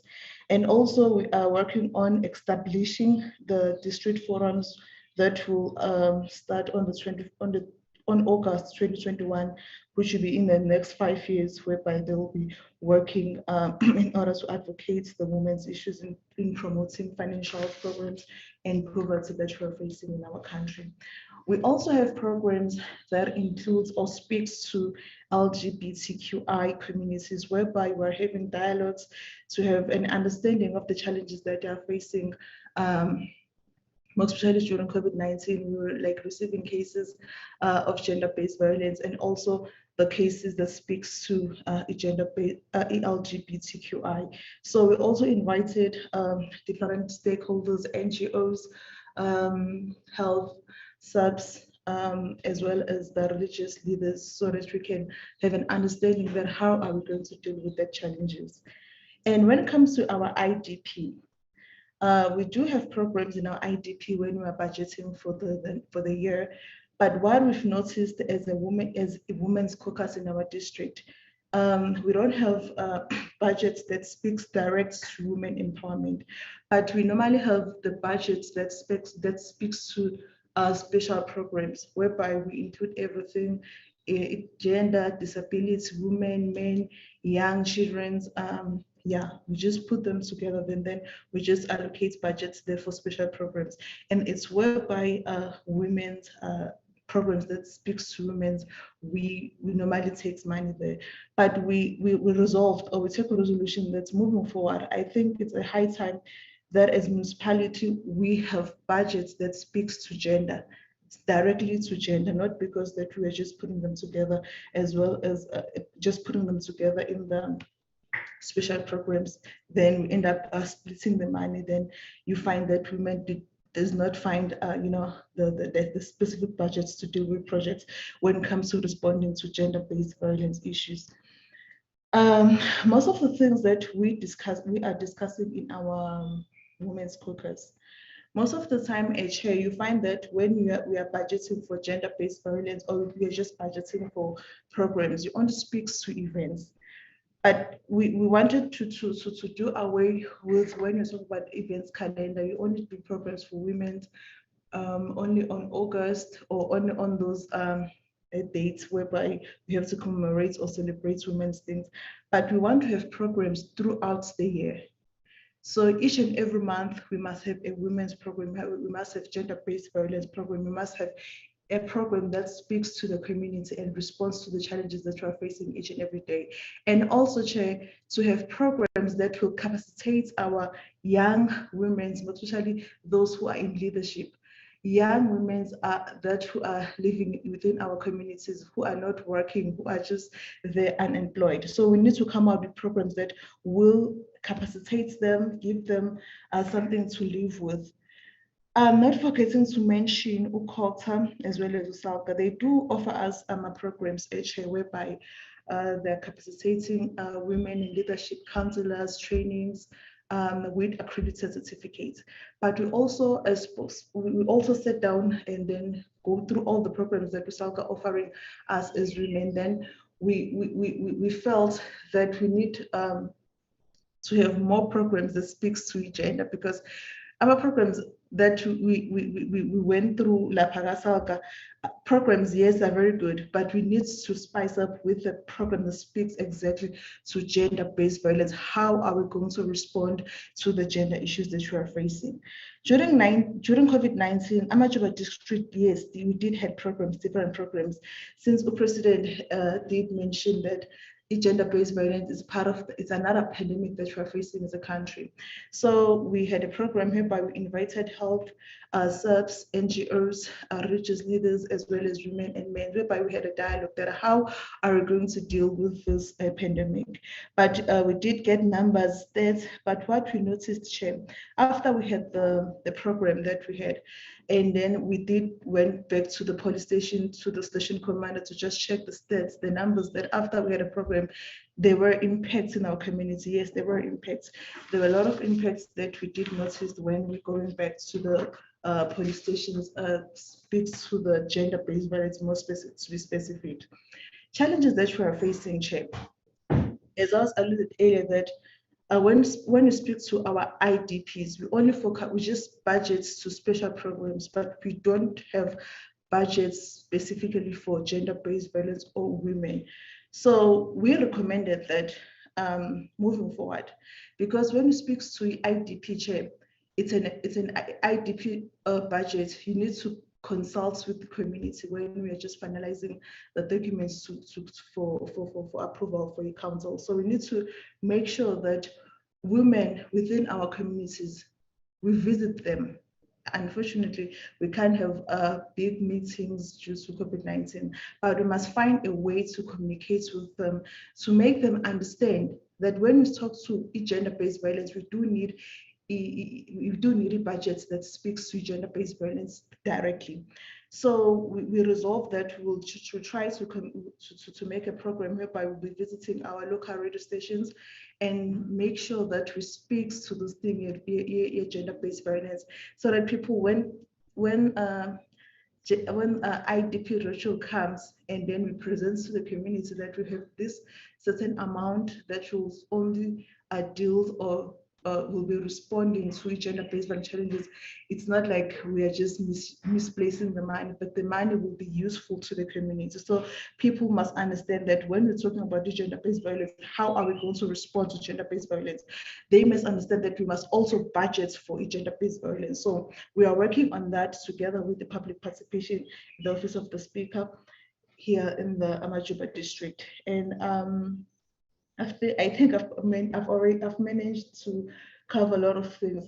When it comes to businesses, we do have women who are in business, but we still have challenge of finding them working on the ground, which they just have businesses and they're not working. So we try to consult and to communicate with CEDA, whereby they will come and train them how to apply, how to fill documents, how to do anything, all those things, because all those things that they're having, they just have papers. They just have only papers, but they're not applying because they're lacking the capacity of filling all those documents. So we're trying to accommodate them by doing so, inviting the relevant stakeholders to teach them how to apply, so that this 40% of procurement for women in our district, we need to overcome it.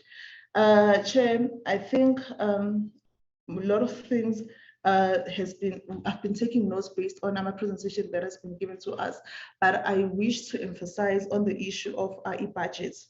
I had, I think the guy from FFC was giving a presentation based on the financial and budgets when it comes to gender-based violence. I also wish, Chair, we can have a piece of legislation that will be like clear and thorough when we speak to gender responsive budgets in our community, in our local municipalities and districts, because when we come to the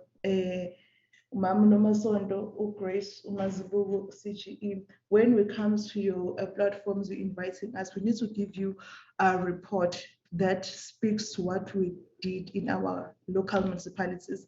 So we can't have programs, we can't have lots of programs, we can't be training a lot of women when we don't have a budget. So what we want, when we come to you and give you reports based on the programs that we had regards to gender-based violence, we need to give you something that we did exactly. So we really need budgets so that we can be able to continue to fight this pandemic of gender-based violence. Thank you very much. That will be my submission. Thank you very much. I just want to remind the presenters from the municipalities to submit the presentations to Mzwandile Klavazana, and he has actually indicated his contact details on the chat group. I just want to come back to Ilembe District. Is Councillor Shandu available? Thank you, Chair. We'll do so. Thank you very much. Councillor Shandu. If Councillor Shandu is not available, we are going to take the time now. It's 10 to 12. I think we can give around 30 minutes. If there is any other people that want to actually interrogate or engage with the presentations directly from the municipalities, and also if there is other outstanding issues that you still wanted to engage on, you can indicate by raising hands so that we can understand whether you want to interrogate the presentations by the two districts municipalities. Hello. Candace, Candace, mute, please. Candace, mute. Candace, mute, please. So, if there is no indication of anyone that want to engage with the presentations, Honorable Jojozi, you wanted to make some input. Or before that, let's give before that, I'm trying to see who is raising hands, but I cannot see. Can we have Honorable Lutuli Silindile?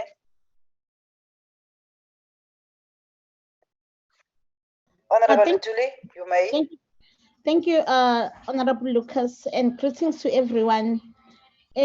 My question is around the Amajuba district. So I think it was the Speaker Obekate Kuluma saying that they have a budget, but I did not capture Oguti.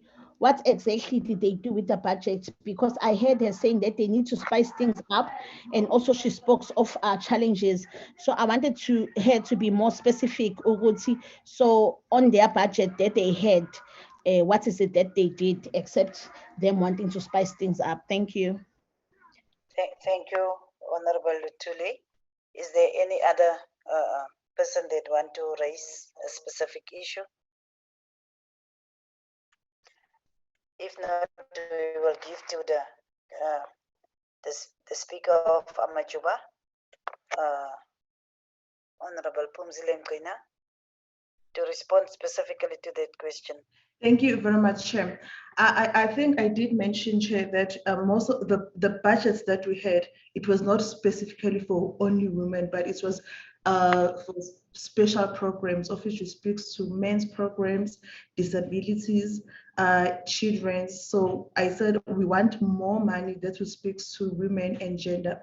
The budgets that we had few programs, but of which it was not trainings, but it was events or programs whereby we spoke to gender-based violence. We had a dialogue between men and women during COVID-19, whereby we were dealing with issues speaks to gender-based violence. So we had programs, but we did not have more trainings that I'm talking about. I'm talking about spicing up. We need to have programs, trainings. We are training the women on the ground, not only councillors, but women in our communities, that how are they going to survive moving forward with COVID-19. So we really need programs that will train them, capacitate them in different spheres. So Chair, the programs that we had that I wish that we can do more. We just had programs of gender-based violence, visiting those families that were affected by gender-based violence, working together with NGOs. But as municipalities, we do need platforms whereby we'll be training the women from the community as well as councillors. I think I did cover the question that has been asked. Thank you. No, thank you. Honorable Jojozi, you may. Thank you, Chair.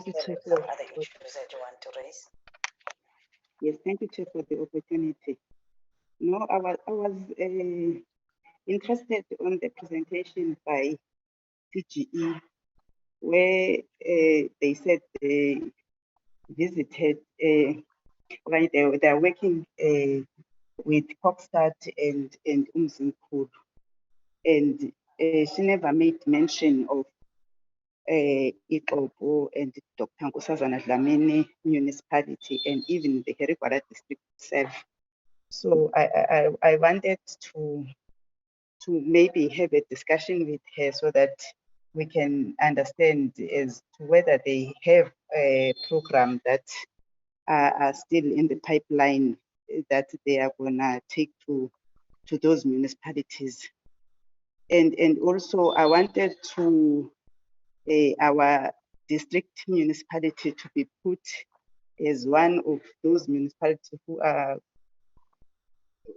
going to be part of the pilot municipality in gender responsive budgeting.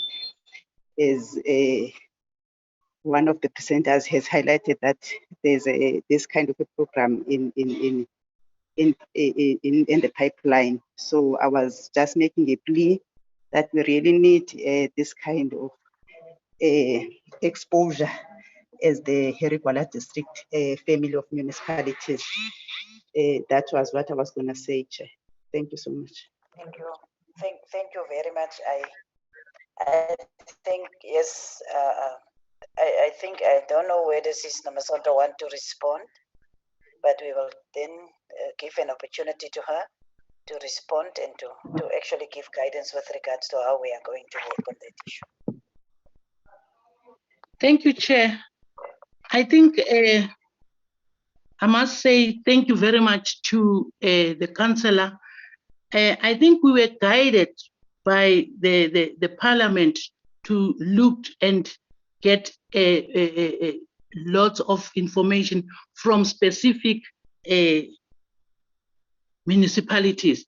Siyathanda mama ukuthi sizosebenza nawo wonke ubomasipala sibone ukuthi wonke umuntu uyasizakala, and siyabonga kakhulu ukuthi usibekela obala ukuthi uyathanda ukuthi sisebenze nawe siwu-CGE. Lokho sikuthathile sizosebenza kanye nathi. Kungekudala nje uzothola i-communication incwadi evela kithi ukuthi sizwile ukuthi yiziphi idingo ezikhona la. Nokunye esikwenzayo sizofanele ukuthi sithumele kakhulukazi ebantwini abathi siphepha kanjani njengabantu besifazana emarike nasendaweni esiphila kuzo. Ikakhulukazi ngicela ukuthi sibheke lo mlayezo ophuma ebantwini ukuthi asiqale kuma-ward. Ema-wardini masisebenza thina siyi-Gender Commission sifika sesazi ukuthi sikhuluma nobani, kodwa siyabonga isicelo sakho, sizosizakala nathi sisebenze kanye nawe. Thank you very much, Deputy Speaker and Deputy Chair. Thank you very much, Sisi Namasonto, the Honorable Commissioner. We also agree and appreciate the fact that through our program we could be able to cooperate and to make sure that we really reach the district as well as the local level with the programs of our different commissions, and also so that the information that have not been shared properly is now being shared. And we also appreciate the fact that the municipality actually acknowledge that there is weaknesses in terms of the gender issues, which we know is a general phenomenon. And we would really appreciate if there is more support from the different bodies that can assist them. FFC, I think there is also something that is good with regards to what you have presented. Commissioner Rockman or Mkululu.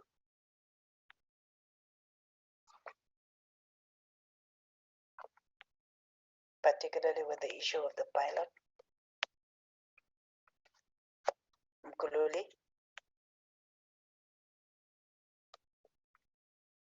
Am I audible? I'm sorry, Yes, I couldn't hear you. No, there was a specific request from this municipality to be part of the pilot with regards to the issues of gender budgeting and or gender responsive budgeting. So I just wanted you to, if there is anything that you can guide them on with regards to how the rollout of the pilot is and so on. I remember Namonde spoke about it, and they said it was also in the presentation. Am I clear, Elsabe? I keep losing you, but I think we can take up that issue with the municipality. I think in our current study, we have sent out questionnaires and so forth to all the municipalities, but we will follow up with them directly and see how we can assist. Thank you very much, Commissioner Rockman. And I don't know whether there is any other issue that any of the presenters want to respond on. It seems as if we have lost, what is it, the first municipality, Ilembe. I hope we will be able to, in the following upcoming event in this afternoon, we will be able to get the municipality, because we think we need to understand what the state of the municipalities is with regards to the issues around gender, the gender program. We need really to understand whether they, like was reported by Amajuba and even Eric Gwala, being very frank and honest to admit that they still need a lot of guidance and lead to be led with regards to the issues of gender. So with all of that said and done, I think I will, Deputy Speaker, are you still on the platform? Deputy Speaker?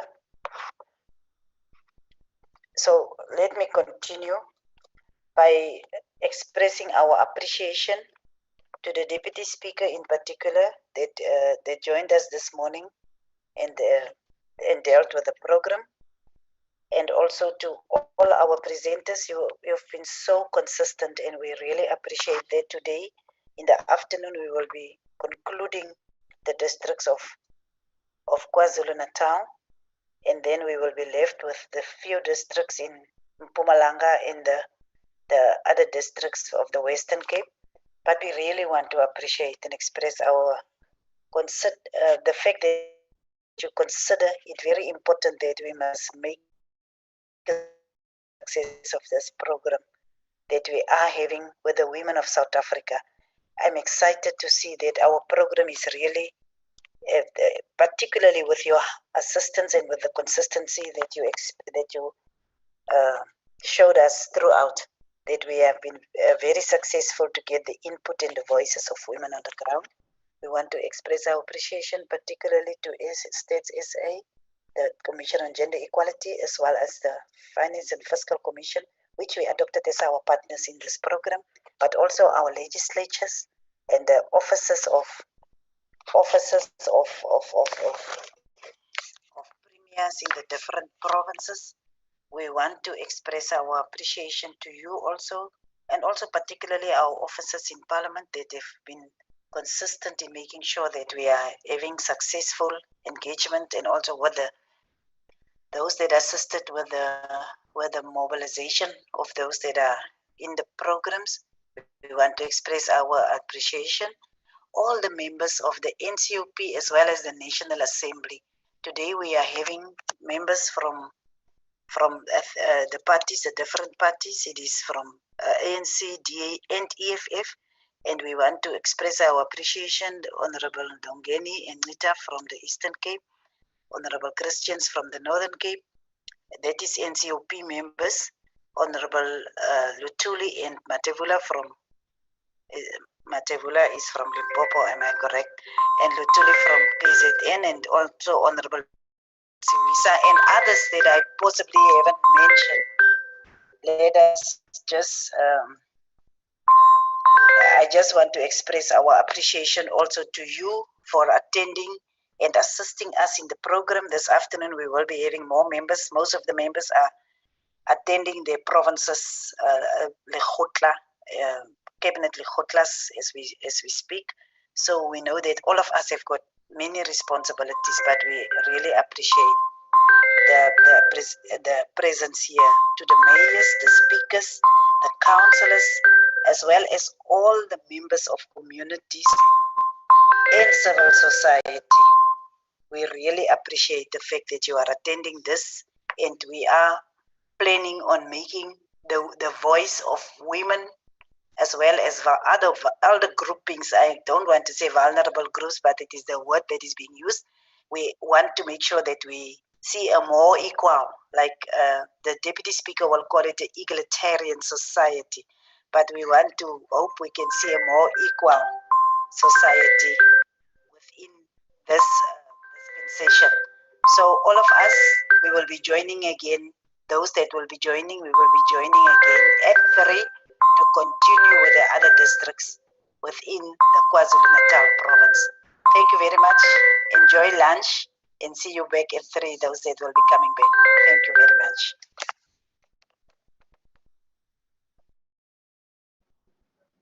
Thank you.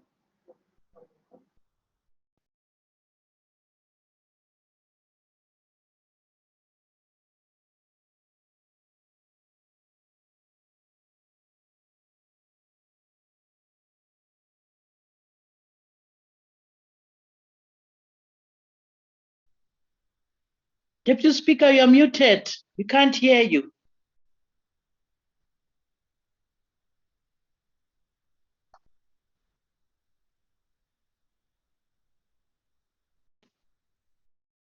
Can you hear me now? Hello, can you hear me now? Yes, we can hear you. Yes, we can hear you, Sam. Okay, thank you very much. No, I wanted to say that we must thank the Deputy Chair for leading us today. And I just wanted to let you know that there is work that the Men's Forum is doing, which is critical to what we are seeking to achieve here. What we will do, we will communicate that information to each one of you in each district as we go along so that you are familiar with it.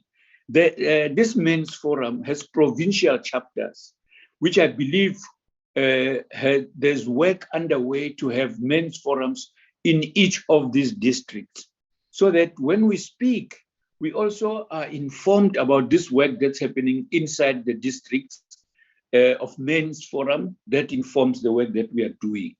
And finally, because this was raised, the policing forum, the community policing forums meet provincially and nationally to strategize. So some of the issues they confront principally includes the gender-based violence, for example. So it would be nice that at the next opportunity, you can create it in your own district to invite them to come and brief you about the kind of work that SA2 was talking about, for example, as to what is their information and experience about where already evidence is emerging of police dealing with the problem in the manner in which SA2 suggested they are doing so. We have heard the reports of the police nationally talking about this program of increasing the sensitivity of police in police stations. But it's useful that it arose the way it did here from someone who is familiar with it concretely, so that we can work on that basis. That information will be made available. That the community police forums, they are our partners, should be our partners, and we should invite their leadership at our next meetings. Similarly, the men's forum should be our partners and be here. And Salga's commission must be actively involved as well, so that they can follow up some of the things that are being discussed here and provide the support that is necessary. Otherwise, thanks for our regular partners. I add to the word of the Deputy Chair. But thank you very much. Enjoy your lunch. Thanks.